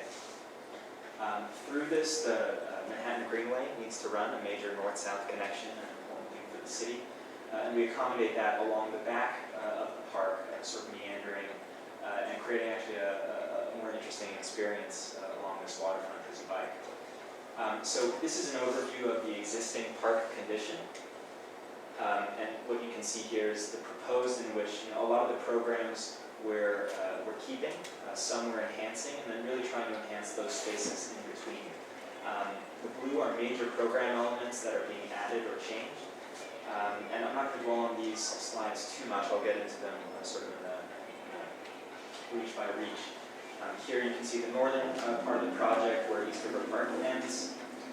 We cross over to the Con Ed substation to tie in. The project takes on a little more of an infrastructural character, passing by the Murphy Brothers Playground, and then connecting again to Stuyvesant Cove Park, where the project takes on a more civic character and more of an integration with public space, before tying back into the Azur Levy Recreation Center and the VA Hospital, whose protection actually brings us to the end of the floodplain. So this is a zoom plan at Pier 42 and Montgomery Street, where the project begins. What you can see here is the flood protection as it ties in to the high ground, where the topography is coming up, sort of slides under the FDR and then enters the park. And Pier 42 is one of these elements that we find along the project that has sort of already been quite far along in its design, and it's a place where we really want to maintain the work that's been done. Memphis Nielsen has been involved there. So we're working to make sure that that's an integrated system and adjusting the existing Pier 42 Phase 1 design to accommodate resiliency. And it's pretty straightforward. I think that we are looking to really just raise up the pathway next to the wall and also play with the topography to make sure that we have very good views and make sure to enhance the picnic mall that's here. And then we could sort of continue past the amphitheater. So to give you a view of what that tieback looks like, this is that area where the topography is coming up, and you have Gouverneur Gardens Building 4 here. So the approach here has been, because it is one of these very sensitive areas where the flood protection comes very close to a private property, to really kind of make the flood protection only as high as it needs to be, kind of tapering in into the hillside, and sort of in a seamless way providing that flood protection. I think this is a good moment to talk about the kind of character of flood protection, because as we've been working through FEMA guidelines, maintenance requirements, we find that it does have a particular character. It wants to be robust, structurally it wants to be concrete, it wants to be inspectable, meaning we want to be sure we can see cracks and things like this because it does serve such a critical purpose for the city, and a life safety purpose and property protection. And it wants to be maintainable, given that it sits in public right-of-way. So what we've been looking at is sort of rather than thinking about panelizing things and really trying to cover it up, trying to make it very honest about what it is and what it's doing for the city, and trying to express it in kind of a seamless way that makes transitions between the various forms that it takes as it passes through the project area. And you'll see what that looks like in some of the following renderings. Could you just go back a little Yes. more? The existing. Yeah, there you go, thank you, just wanted to Sure. see it come into place, yeah, thanks. So it goes, and the protection extends in relation to the buildings. Right. It's exactly, that's the boundary, so to speak, at Yes. So each sidewalk. So it sits on the outside of the property line, Right, where the fence is today, right, within city right-of-way, right. And then continues under the FDR. So what happens when you put a section through that? Where is the ground behind it? Is it burned up or flat? We've been looking at that. Is that why the tree disappeared? You guys. Yes, so Not Monday for you. there's maybe two things to mention. Trees. Yes, and that's one of the things with FEMA certification, that it's very important to keep a certain offset of trees from the flooded walls. It's about a 15-foot offset of woody vegetation. So what you'll see is the trees along this edge will have to be removed. But we've been working with the Gouverneur Gardens to look at, is there a way to elevate and add a bit of berming at that edge. Is that public housing that you're looking at? It's Mitchell-Lama. Okay. And what's the name, what is that over there on the right? So I this drove is, by there like to look at it. That parking lot, you covered up a car there from one end to the other. Right. So the flood protection continues underneath on the sidewalk. And then what you can see here is there's a roller gate, one of these deployable elements that slides out. Yes. Exactly. Oh, I see. And then the area that we're standing in now is the area where water would be rising, pushing against that gate. and so all of our friends at Gouverneur Gardens are protected. And the People idea are is, living over here. no, That's. That's part of it. Yeah. and that's the entrance to, FDR. That's the entrance. there's the FDR elevates there. So we'll press ahead to the north, past the amphitheater. These are the existing conditions with soccer fields, with the soccer field, baseball fields 1 and 2. The Lower East Side Ecology Center, which forms a kind of stewardship entity for this part of the park, and some kind of passive recreation areas. And so what you see in the new design is that these programs are really maintained, but they're sort of woven together in a more seamless way. Providing for also more usable passive space like lawns for picnicking that have prospect over the river and out to Williamsburg. Trying to maintain some of those basketball courts and active recreation that we have, introducing a new playground element more focused around water play. One thing that we always took a lot of cues from was the existing access from the Cherry Street Bridge, right? So Right. that comes across already at, I think, elevation 18. So we're keeping that, maintaining that, and maintaining the growth of trees around the amphitheater, because they are already at high ground. So in a way, this actually forms the kind of mother type, or the example for some of our other bridging connections. So it is flood, so in the worst of it, the amphitheaters and everything, you say, is the expectation it will flood, but the materials and the road will accommodate that? I mean, how would it not? I think I'm not quite, it will, the water will rise. It will. Of course, but And then it goes back. you're treating it, the measures you're taking now are mitigating. For the park, we're going to. That's what I'm looking Yes, at. for the park, we're Exactly. improving the soil and the drainage. That's just, I We're just looking wanted at to understand that. species that can really handle inundation and Right. winds. So that's what you're focusing and increasing so that the soil and all will be able to handle, and that's how you're treating the public park Yes. aspect. Then anywhere where it's in front of the flood protection. Exactly, that's what I would, so Yes. that even if the amphitheater is down, the trees and others will mitigate against more. They will, but I think that we've spent a lot of time talking to all the major parks in the area and how they handled Sandy and what they saw as the necessary improvements in order to recover. Because it's not only to handle just the flood itself, it's also the recovery. So it's a multi-layered approach. It's also looking at having an irrigation system so you can drain flush and drain the soils, and really picking the right plant material that can handle inundation. I think that if you go back to the design before is a very unforgiving design that has a very strong formal geometry. And so we're looking for something that has a much more not only resilient nature in section, but also in plan, in form, that it allows itself to handle a bit of storms without, because here, when you're losing trees here, you really see it. So we're looking for a much more integrated planting approach. So do you model the water? Does We have somebody model great the water? engineers that model the So water. they're modeling, and then, so in your next slide, the idea is that you understand where the water is going. It's coming in the paths, or, it's going in the low spots, obviously, but because when it goes back, it's going to go in those low spots, and those are more permeable, is that right? Or We're still working on that, but it's, we The have Dutch- a the great Dutch model. engineering team that, that is, it's very interesting, the water does different things along its length. That's how you can see that in the floodplain. So here, the elevation, I believe the flood protection is 15.5. And so we're planning for the idea that there would be much more absorbent, less paving. We're looking to improve, besides the soils, but expand the amount of softscape in the park.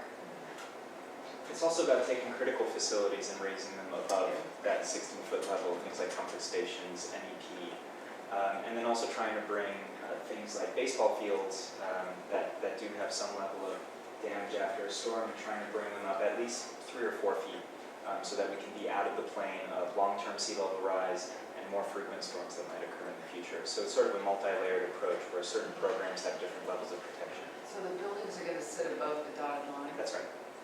In the park? And we'll show you that in a section that comes. Whereas something like turf is very resilient and it actually recovers quite quickly. So you'll see that in the lower parts of the park. So this kind of takes you through the cross-section as we move from south to north, where we have an earthen levee, which we can do some level of planting on. So there's a green kind of aspect towards the city. And then the park sort of slopes down from there. And then as we approach the bridge abutment, what you see is that basically the park becomes higher and higher to reach that level of clearance that we need for the bridge, which eventually frames in here.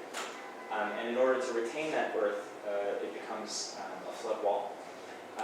And it's also one of these places where we can sort of camp that back as it transitions to the bridge abutment.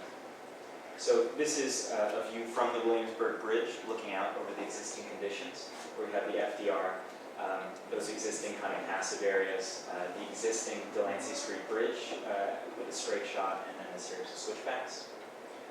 And then the proposed, where Delancey Street Bridge, we're realigning it, widening it, trying to bring that entry further away from the sort of shadow and noise of the Williamsburg Bridge and more into the center of the park experience.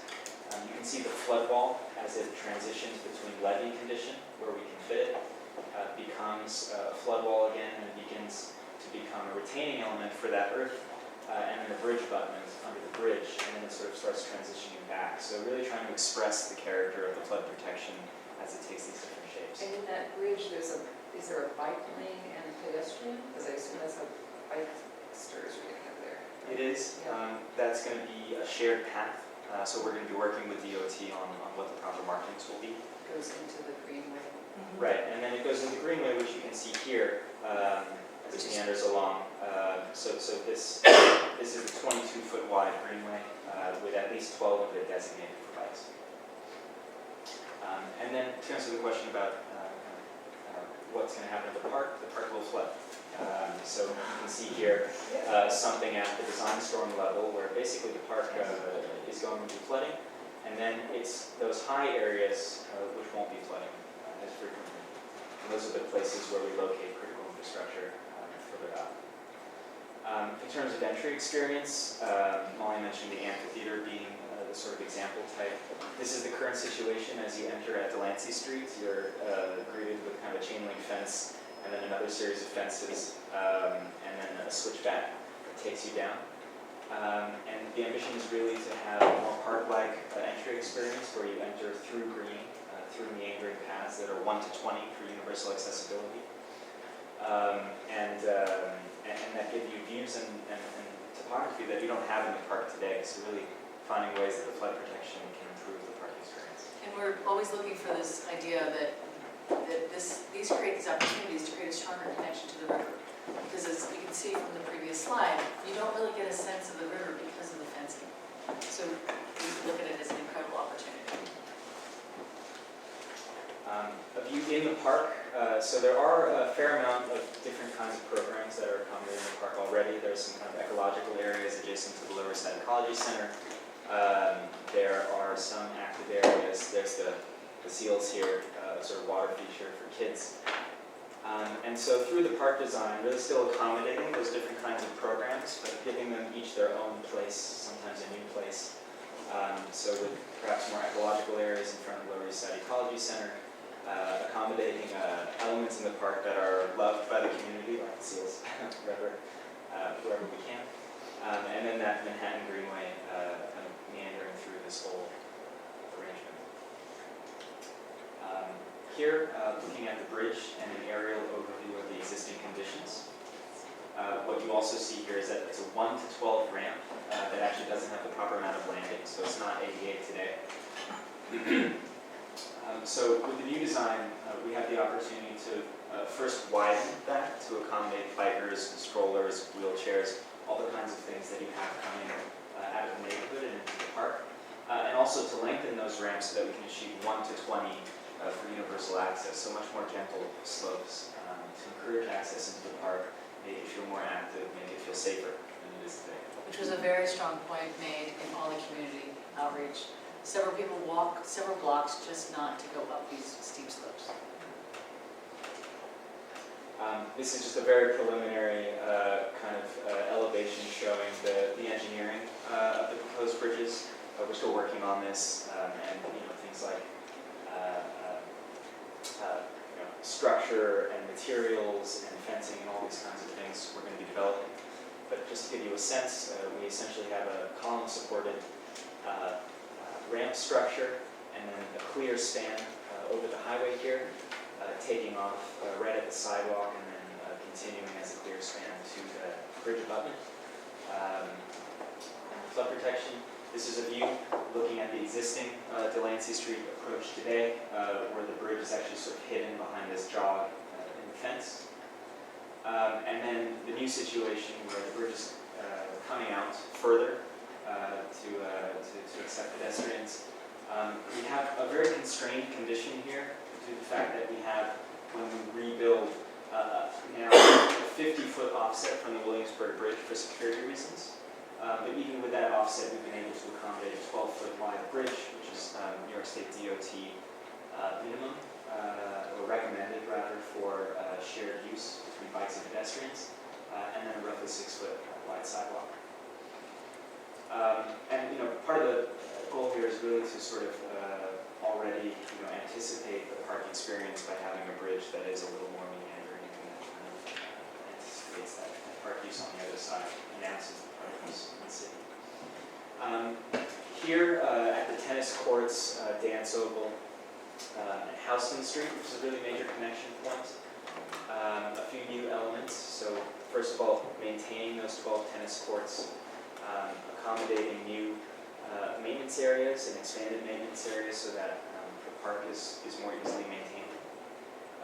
Flood protection is going to require a bit more maintenance, so it's important to accommodate that. A major waterfront connection at Houston Street. So if you look at the before and after here, where you enter the park, you enter the back with a fence, and really trying to celebrate that access to the water. And then also create better passive spaces in between these active zones. What are those fields, or those These? to the left? These? Tennis courts. Oh, those are tennis courts. Are you maintaining the same number of fields, gaming fields, basketball courts that are there? Just, I know, I've trekked over there many times with my daughters who play soccer, and, it's a very active area because nobody here has any green space in this part of town. So this is their yard. Yeah. So we worked very hard to maintain the same number of fields and worked with the Parks Department to, and it's still under design, to develop one field, field 7 and 8, into a more multi-purpose field. So you'll see that in a few slides. So otherwise, we've kept the same amount of recreation, except for in areas, the 10th Street area, where we've combined it to make it a much more multi-use field. Yeah, I mean, you really have two constituencies in the neighborhood. One for whom the active recreation is really highly prized, and then another that also wants more flexible space. So sort of trying to strike that balance.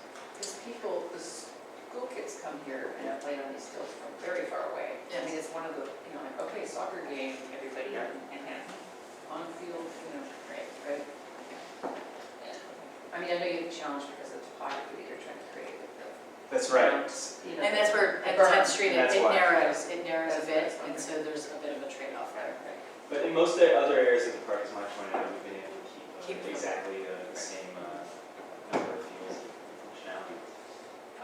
Here is a moment where you can see that we're locating a comfort station above that 16-foot elevation. And it's the tennis house, so sort of overlooking the tennis yard and using the space under it for storage for the park. So trying to make use of those different elevations. This is another area where we have the opportunity of doing an earthen levee.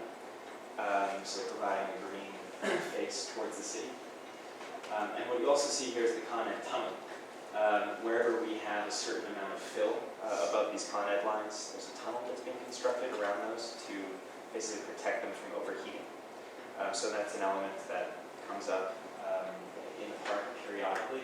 And then another element here is a large DEP storage tank for stormwater.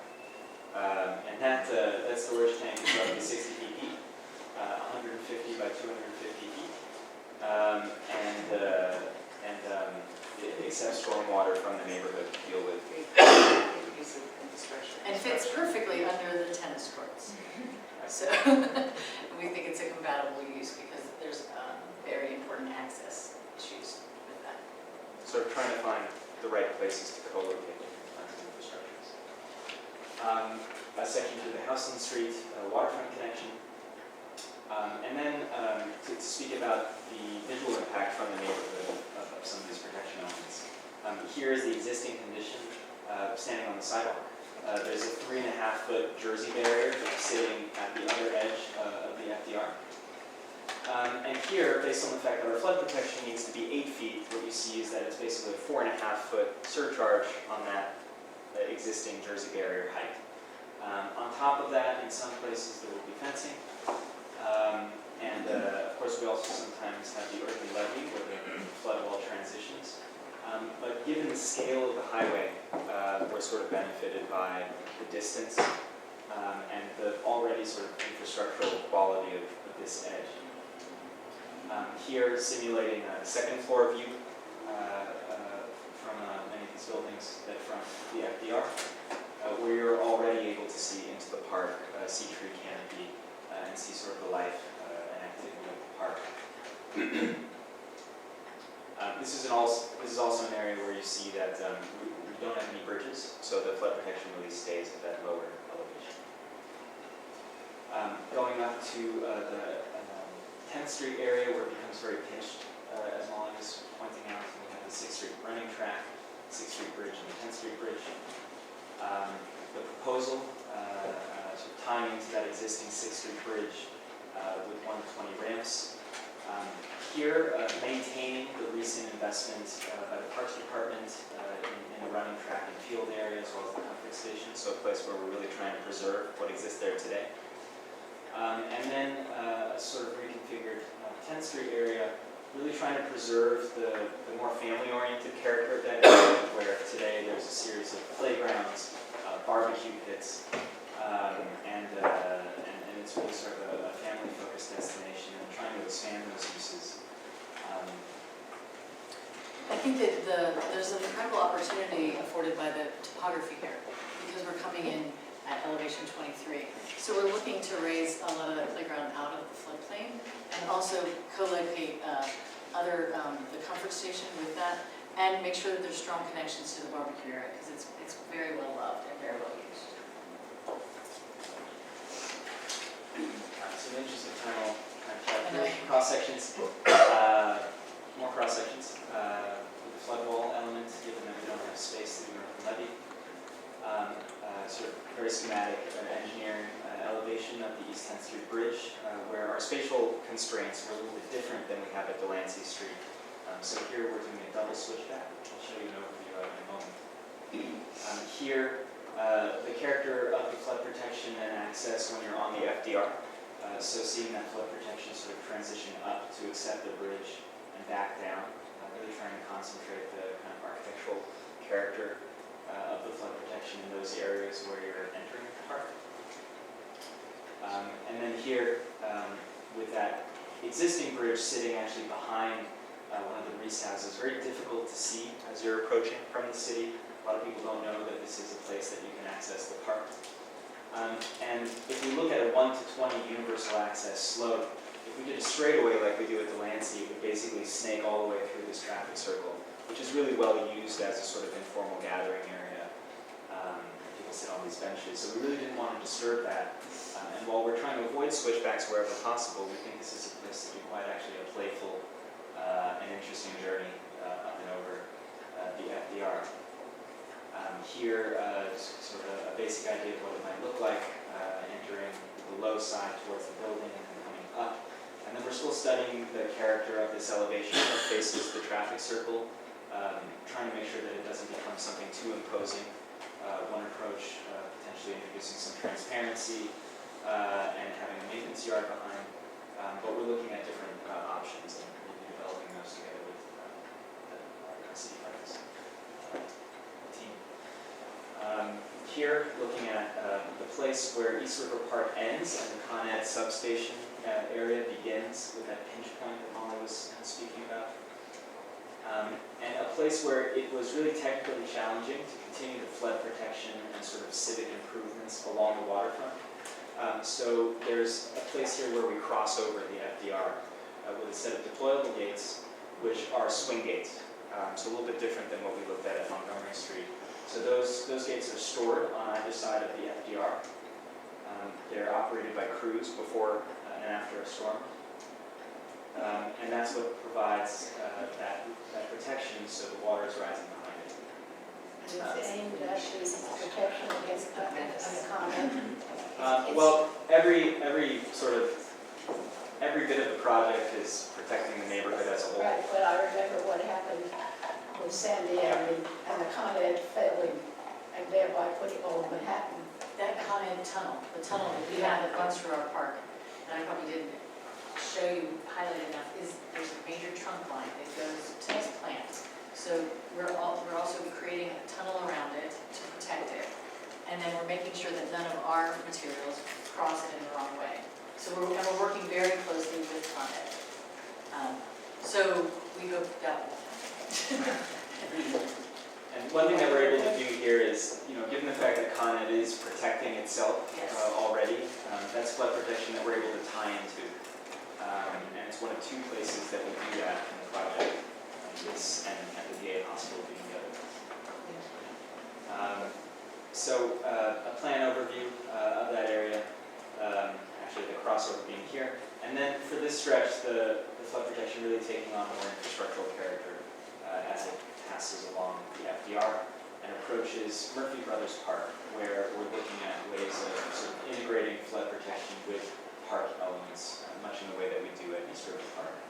And this and Azur Levy are places where we haven't developed the design quite as far as the more major elements of the project. We'll be working with the community actually tonight. Are you gonna finish up that part?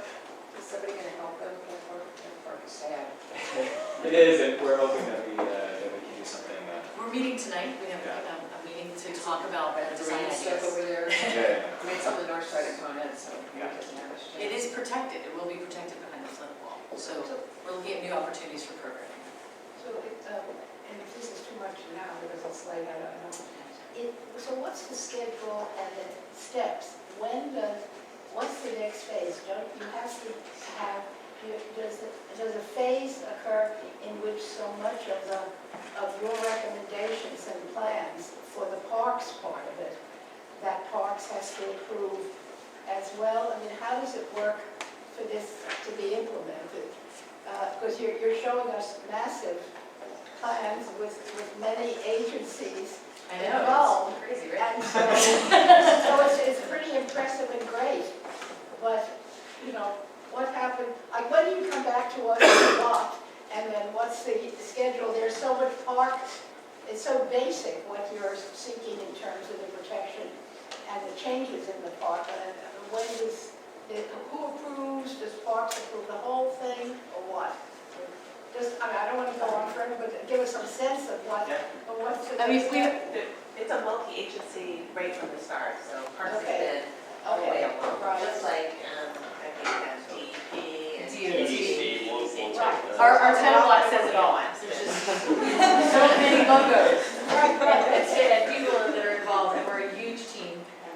So we've been working with Parks Department since the beginning, Okay. and DOT, and actually DEP and EDC. Every acronym you can think of. So this is conceptual, and we're getting That's the point. conceptual down. And then we can talk at the end about the phasing and the schedule. Where you finish, or you want to make sure We just need to get through a couple Steico places. Yeah, we're saying let them finish. Yeah. But I just wanted to say, I really appreciate the pedestrian connections from the other side of FDR to the park.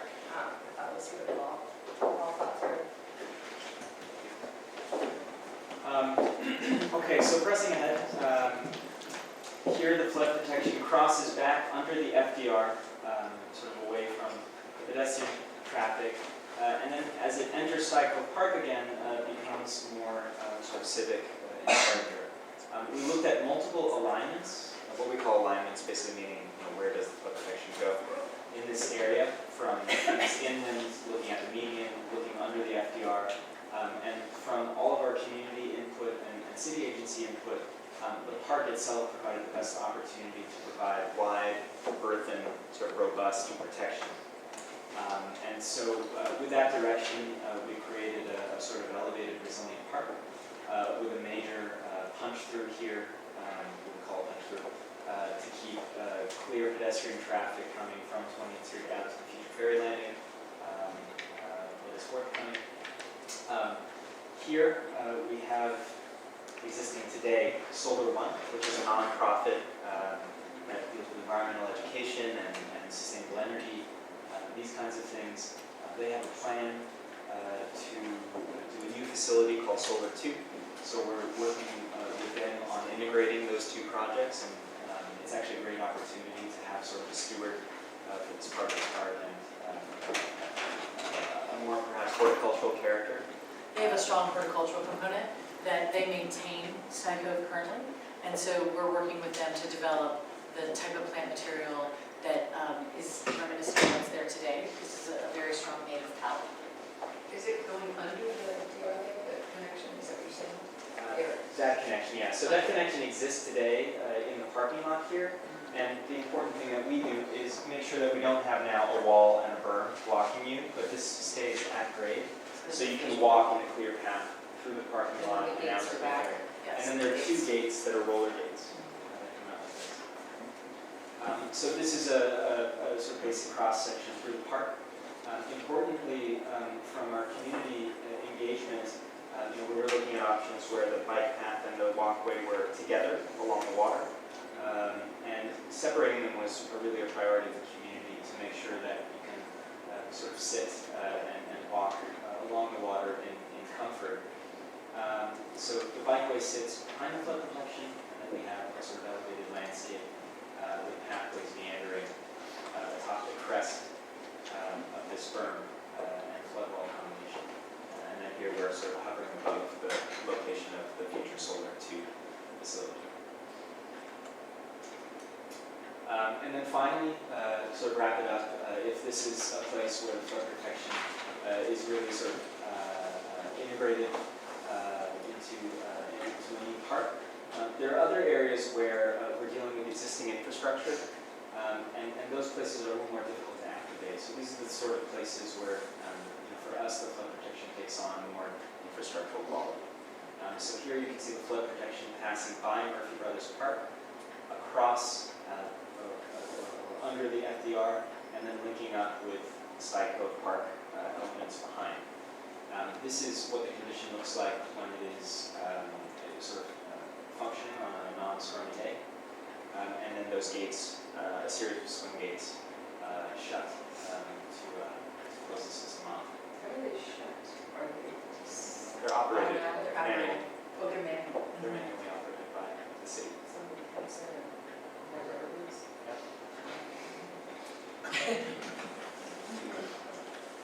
And then here, crossing over to where the future ferry landing would be, back here through the parking lot. Here's the flood protection. The pathway, the bikeway that sits behind the flood protection, you can see that it starts to ramp up so that as soon as we can, you have some sort of awareness of what's going on the other side of the flood protection in the park. But here, the bikeway ramps down to meet existing grade. Here, those roller gates within the park can shut. And then here, another view, the northern end of the park, looking to where Stuyvesant Cove Park ends. There's a seaport and kind of ferry or cruise ship area here, and a yacht harbor. This is the Azurigi Rec Center. Is that 20? This is 23rd. 30. And you can see that the FDR is sort of coming back down. This is Waterside Plaza, and then NYU might go and sitting behind. So here, under the FDR with more sort of utilitarian protection elements, shutting. And we're still looking at, of course, the way that the columns and the walls transition between each other and these kinds of things. But as a basic idea of alignment. And so, what we've really tried to do is take every opportunity that we can to make this project both about flood protection, but also about revitalizing a stretch of 2.25 miles that haven't had a lot of investment in the last few decades.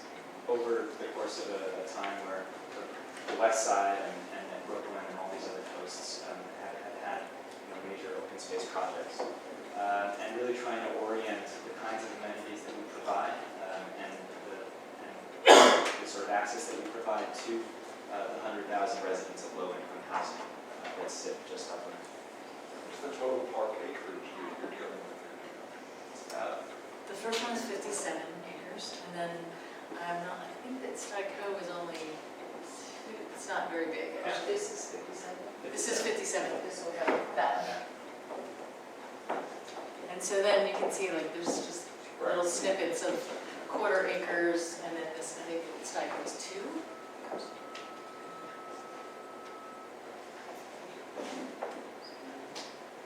It's a lot. Yeah. Lots of meetings, I'm sure. I have a question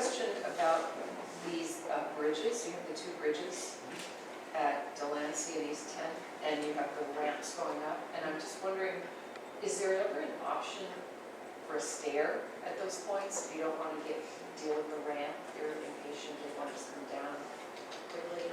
I think specifically the 10 streets, like ramping, tree ramps. Just, or the only ramp. Yeah, I mean, there have been a couple of factors at play. So at Delancey Street, for example, we were looking at an option where a stair would connect sort of closer to Grand. And there's the principle of universal access, which strives to always have, if you have a stair, to have a ramp connection that is sort of, that provides an equal Right there, entry it has to be point. right there. Exactly. At 10th Street, we've been sort of focusing on the general layout. I'm not really sure exactly what will be possible spatially, but certainly the character of the front of this is something that we need to look into. So your stair has to be always right there in front of you.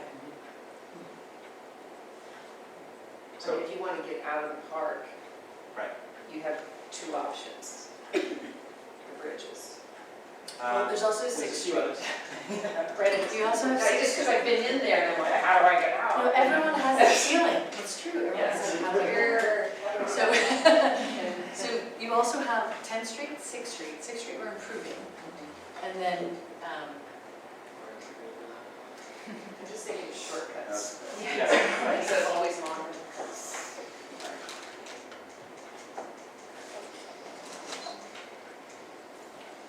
10th Street, 6th Street. Houston is just, you walk on through. There's no bridge there, but it works with the FDR being elevated.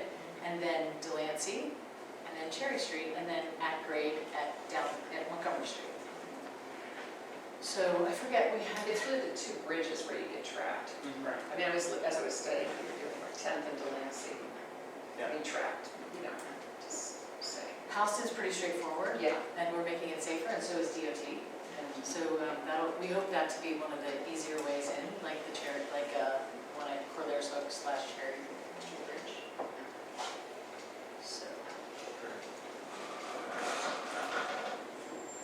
Is there an aspect of wayfinding or interpretive signage that you're thinking of in future iterations? To help, people understand if they get in or if they get out, but also it seems like there's a great opportunity for education on resilience and how students have reacted to that. We're working on some of those concepts Okay. of having that the materiality and that there's a way of expressing the resiliency ideas through both the planting and paving, so that people understand that this is about kind of the future of waterfront parks. I think one point that comes up a lot is elevation and sort of understanding where you are in relation to water. So I think a kind of wayfinding that also marks where you are, in terms of elevation would be an interesting thing. To introduce that as a dialogue that people are always talking about, that they know exactly where they are in relationship to the floodplain and to what's protected and protection.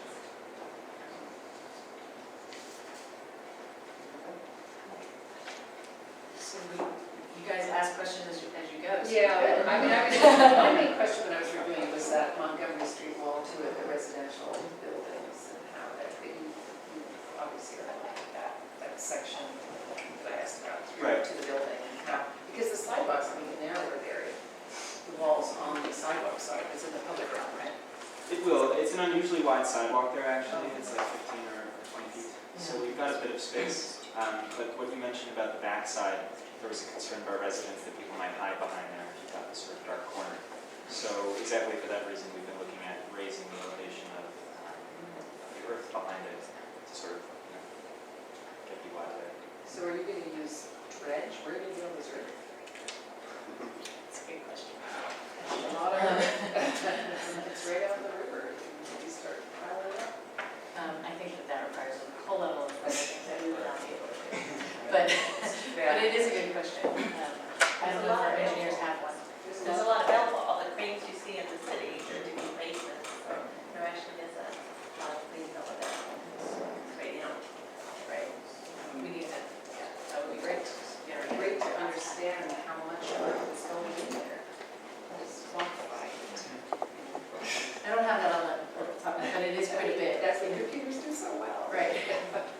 parts of it, it's actually staying in grade. We have very good topography maps that makes us understand where we're putting fill and not, and then working closely to understand how the drainage works with that.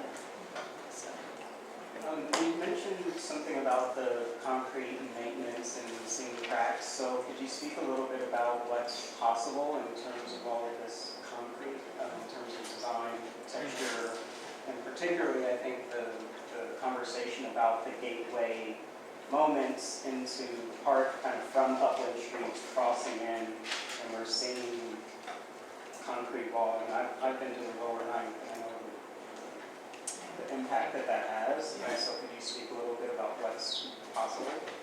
Sure. I think the approach that we've taken is to be honest about what it's doing, to be honest about what it's made of, I touched on it, but really just trying to make the transitions between the different sort of roles that it takes as it weaves through the city as seamless as possible, so it almost becomes this sort of second landscape element. As you're moving along the FDR, that you see it kind of moving and flowing beside you. But it's not architectural concrete. Well, we'll be trying to get the best kind of level that we can. I saw a great one at the Tate too.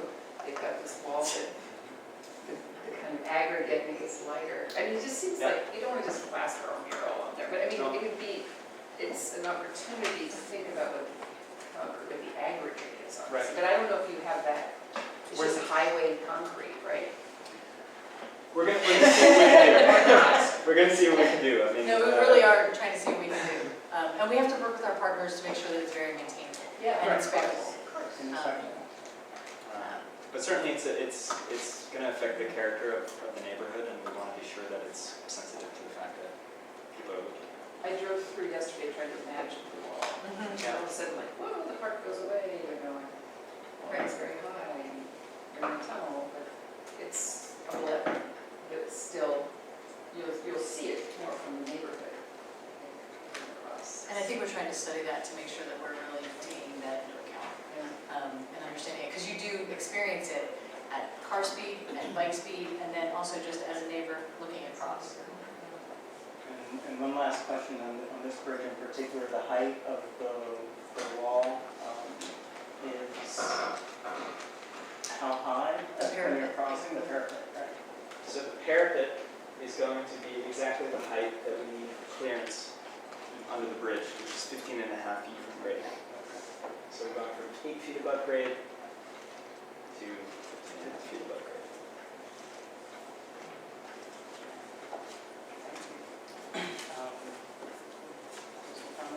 I think the real concern highlighted is that sort of from the upland neighborhood connection and making that as pleasant as possible. And I think the 10th Street Bridge, that connection and what people from the neighborhood see and the feeling of access is something we may need to explore again about the universal access question, if there are ways to make it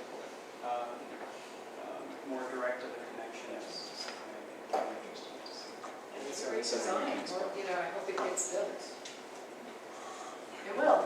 And all its fullness, and all its richness, too. and all the amenities are fulfilled and maintained will be fantastic. Well, and it really City is. and for the whole city. Yeah. There's a great vision, and so we're very fortunate to be able to execute it. Thank you very much.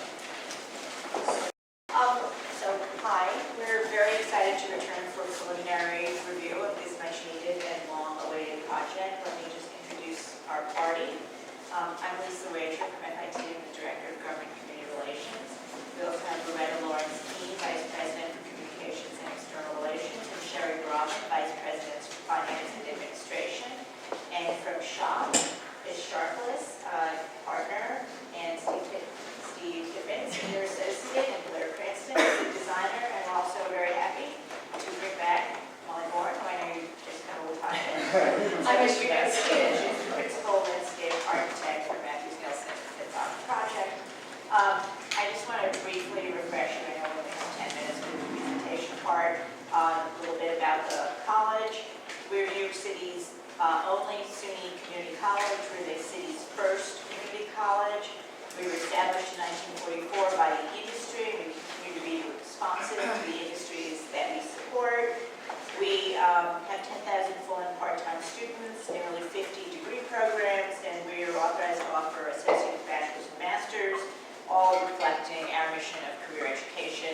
have any other questions, I'll be sitting right here, and I'd be happy to go out in extensive detail, and I'm going to turn it over to Chris Sherman.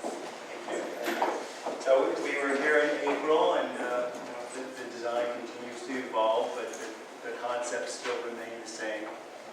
Probably the most important is really creating the sense of openness and transparency of the inner workings of this very creative school to 28th Street.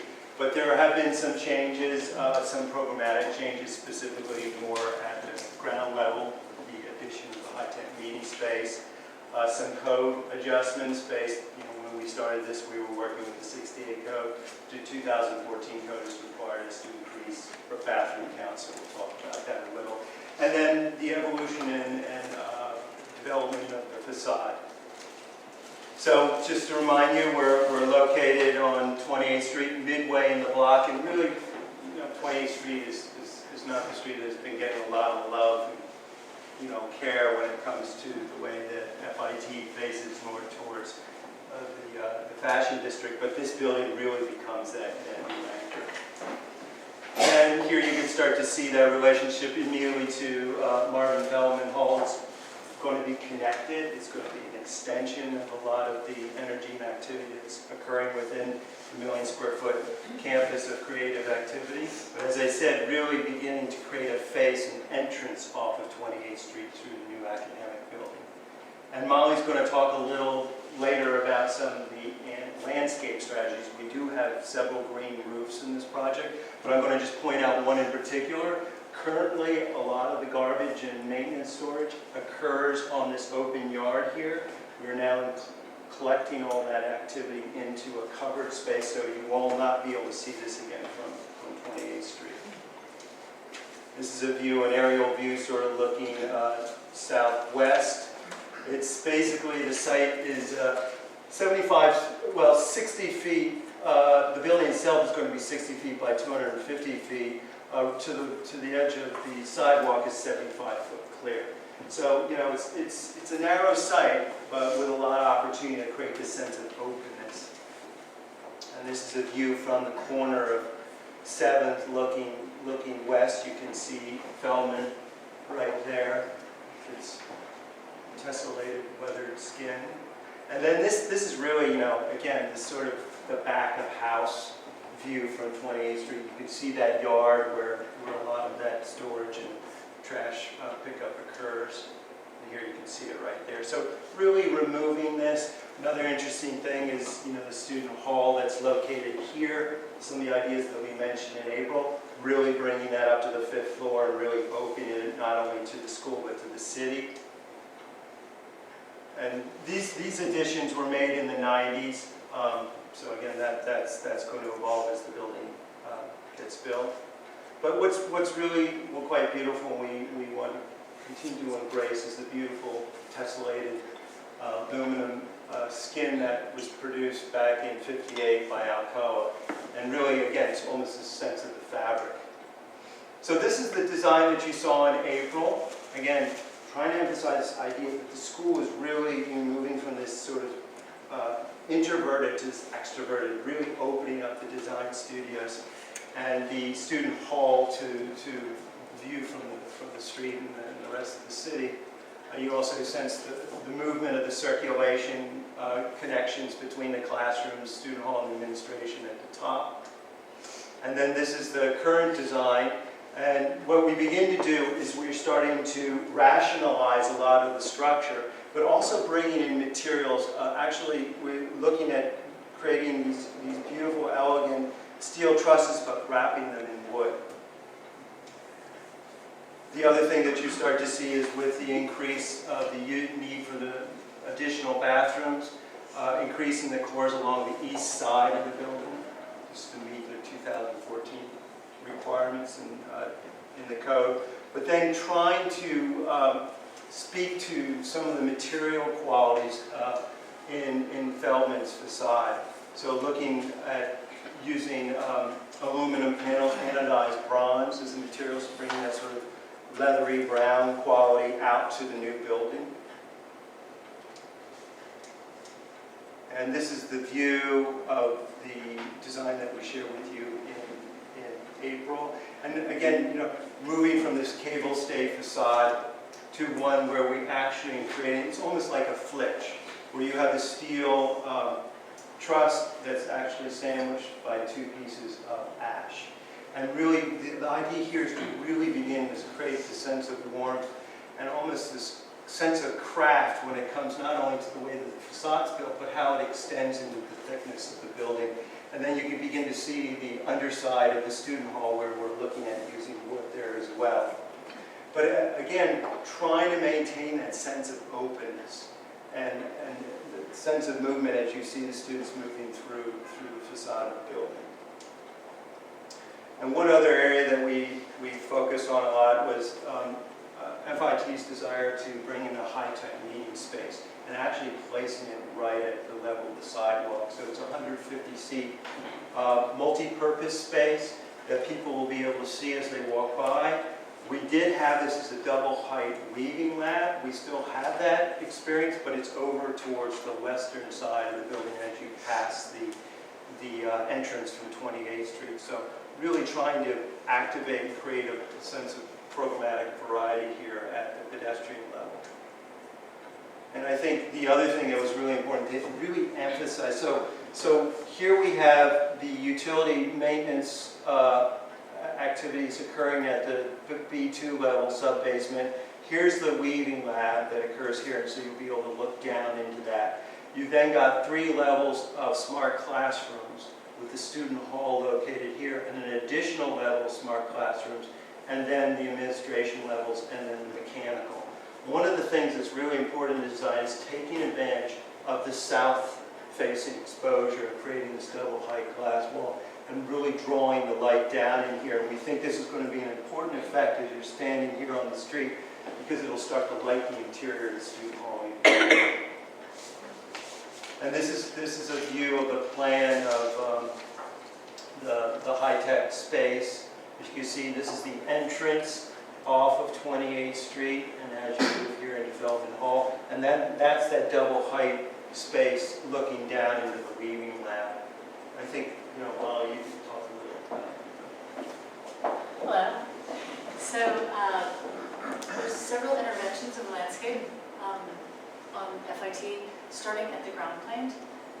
Pedestrian, we are kind of embracing this new program change and capturing the space that's under the eave and kind of invigorating that as a very welcoming entrance, trying to express some of the ideas that are going on in the facade at the street level by adding benches and a kind of a very good accessible way in, but also continuing the street trees along the edge, but looking for a porosity that creates this edge to be much more about exiting and entering, and this to be about maybe hanging out and waiting and meeting for your friends and having a little bit of a campus feel. The other interventions are the green roofs. We were very struck by the idea of making and fabric making with FIT. So what we've done is we've looked at creating all the green roofs to have a very interwoven feeling with the plant material. It's an extensive green roof, so we'll be using small sedums and grasses. But the idea is that from other buildings and other parts of the neighborhood looking down, you can see this very woven landscape that has a lot of texture and color and seasonality. We also are riffing on the materials of the building. There's some of these will be yours, but the streetscape materials, we're looking at having, of course, tinted concrete so that the kind of fabric of the city runs along the edge, and then transitioning possibly at the entrance to some type of stone paver. The rooftop materials will be just a bound aggregate, so that again adds another layer of texture with the texture of the planting. Yeah, and I think, for the building itself, again, and looking at low iron glass to really maintain that sense of openness and transparency. This is an example of the ash, and this would be the wood that we're looking at to sandwich the truss work. So when you're in that space, you're not up against a lot of steel. You actually sense these natural materials. But again, I think it comes back to what Molly's saying, really looking at this idea almost in the way 21st century arts and crafts. extending not only from the design that happens in the studios, but literally to the architecture around it. And then looking at, again, using aluminum panels, but anodized bronze for the cores that frame the two sides on the east and west. Or, again, these are some of the predominant materials that we're looking at for the main architecture. And the benches, we're looking at designing, taking again the cues from that ash and kind of the truss system. Can you go back to the one image? The streetscape. Actually, we have that rendering. The rendering? Yeah. Okay. So you can start to see that kind of liveliness and the materiality, this beautiful kind of contrast with the color of the concrete being gray and then this very warm wood feeling. So we're trying to play up the connection of that street furniture to kind of some bigger ideas in the building.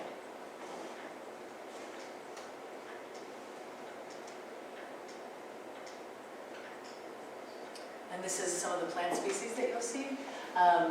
The nice thing about sedum is that it has a lot of different textures, and the colors change quite a bit in fall. And so we're also looking to weave in grasses so that we'll have a contrast to that texture. And again, I think the charge has always been, even with the competition, this idea, there's a lot of beautiful modernist buildings on this campus.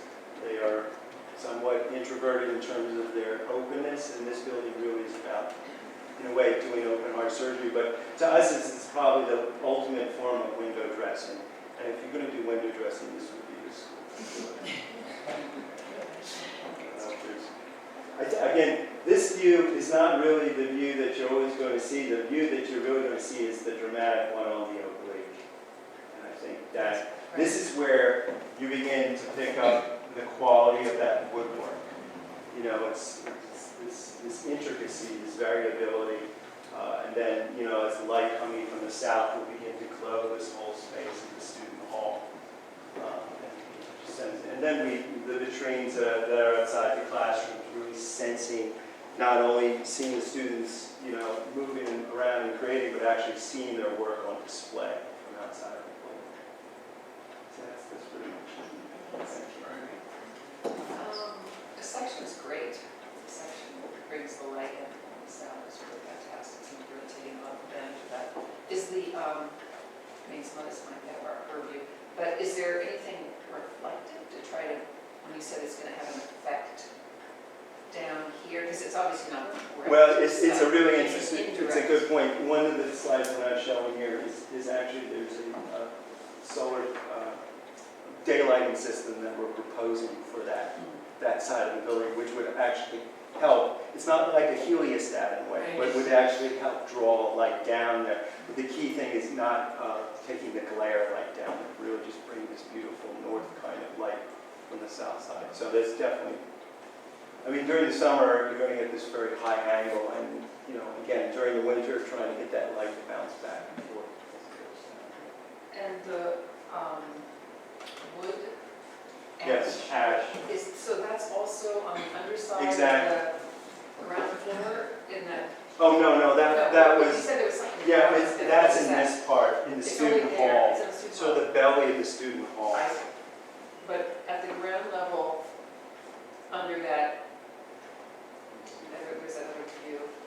Yeah. Street, yeah. what Right is now, that? that's metal panel, anodized bronze, in this case, sort of making that connection between the two cores. I think it's very beautiful. I think that was good works on that facade to really make it sing.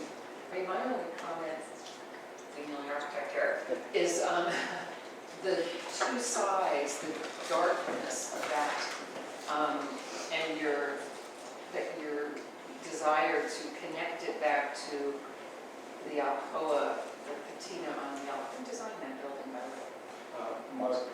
Markowitz and,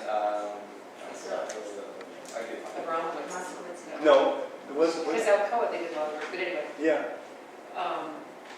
It just, it seems heavy. It seems dark and heavy, and, you know, since I'm here, and I try to comment on these things, you do what you will, but it just seems that, you know, is there a way you could complement that rather than you do the same? It's a and really make it good point. darker? I mean, don't know what your, if it's- you have other ideas, or? Well, the interesting one, I think, going back and maybe even looking at some of the original Alcoa images, because Alcoa actually used this building as one of their poster children for the product. It was actually more golden. So again, I wouldn't necessarily disagree with you. In this image, it does look dark. So creating a little more lightness will Just definitely to look good. complement something, sometimes you go cooler rather than the same hue, Right. the same hue. So that was Right. to kind of have the Alcoa stand out as warm, you go cooler, but that's my 2 cents on that. This is subjective, but at the pedestrian level, where the students are, the overhang, at least in the rendering, just seemed very dark. It's quite subjective, and I don't know if it's and I just wondered, was that the only option, or was there any other thought? No, I think the comments here, it's both comments are, it seems dark.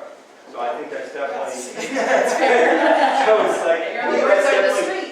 Yeah, so that's definitely Well, something. it does, as I think of sitting under it, walking under it, it's got, I would like to see more light, so it would be easier. And can you look down into the You'll, space side? here you will, over Yeah. here. Yes, very That's nice. the double height That's space. great.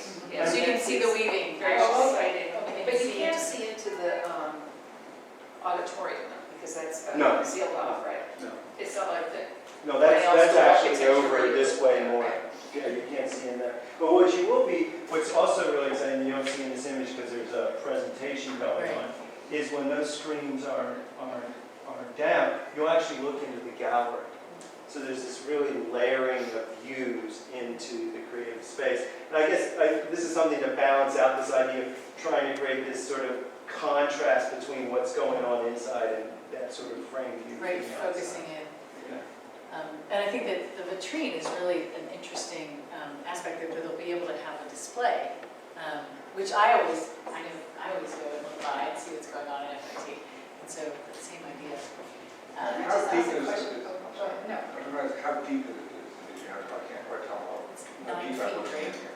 Which part? The overhang, I'm not really sure. This, Once the I get to section, the wall, it's 9 feet. Yeah. once I get to the glass wall, Yeah. then how deep am I looking at the building? How deep are you looking into the building? Once I'm at the glass wall, how deeply into the building? Okay, you're looking 6 feet through the new building and then another, 40 feet into the gallery space? Okay. So about 70 feet? No, Right there, about 100 feet. Yeah. right there. Yeah, Screen is. the screen's down. Are those fin-shaped things, are they on the outside of the building? No, it's on the It inside. is, okay. And we're actually, the weaving is literally taking the idea of the loom up in the building, and the idea is using light to light that, and that really becomes the lighting for the whole facade of the building.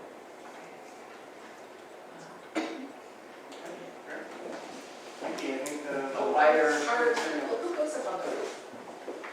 In those big roofs? Nobody. People just look down. It is not, You it's just not look- occupiable. Okay, you just look at it. Everybody in the residential towers. Exactly. Yes.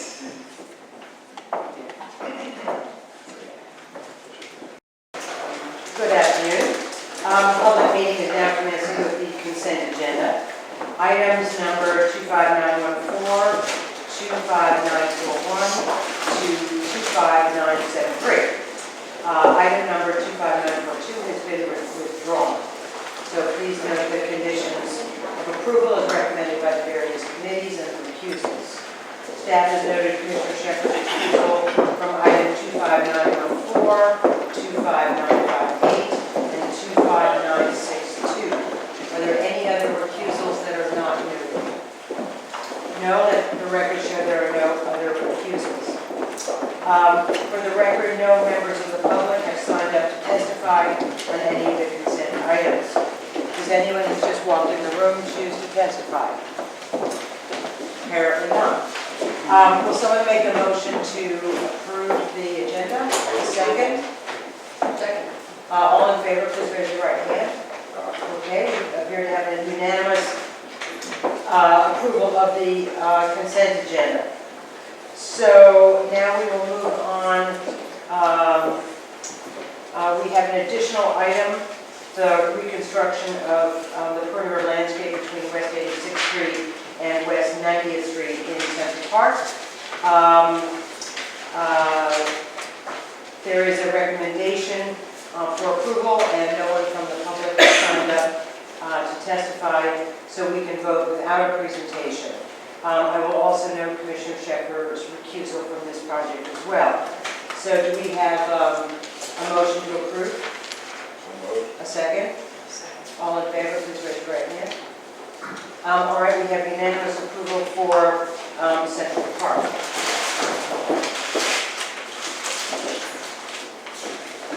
The public meeting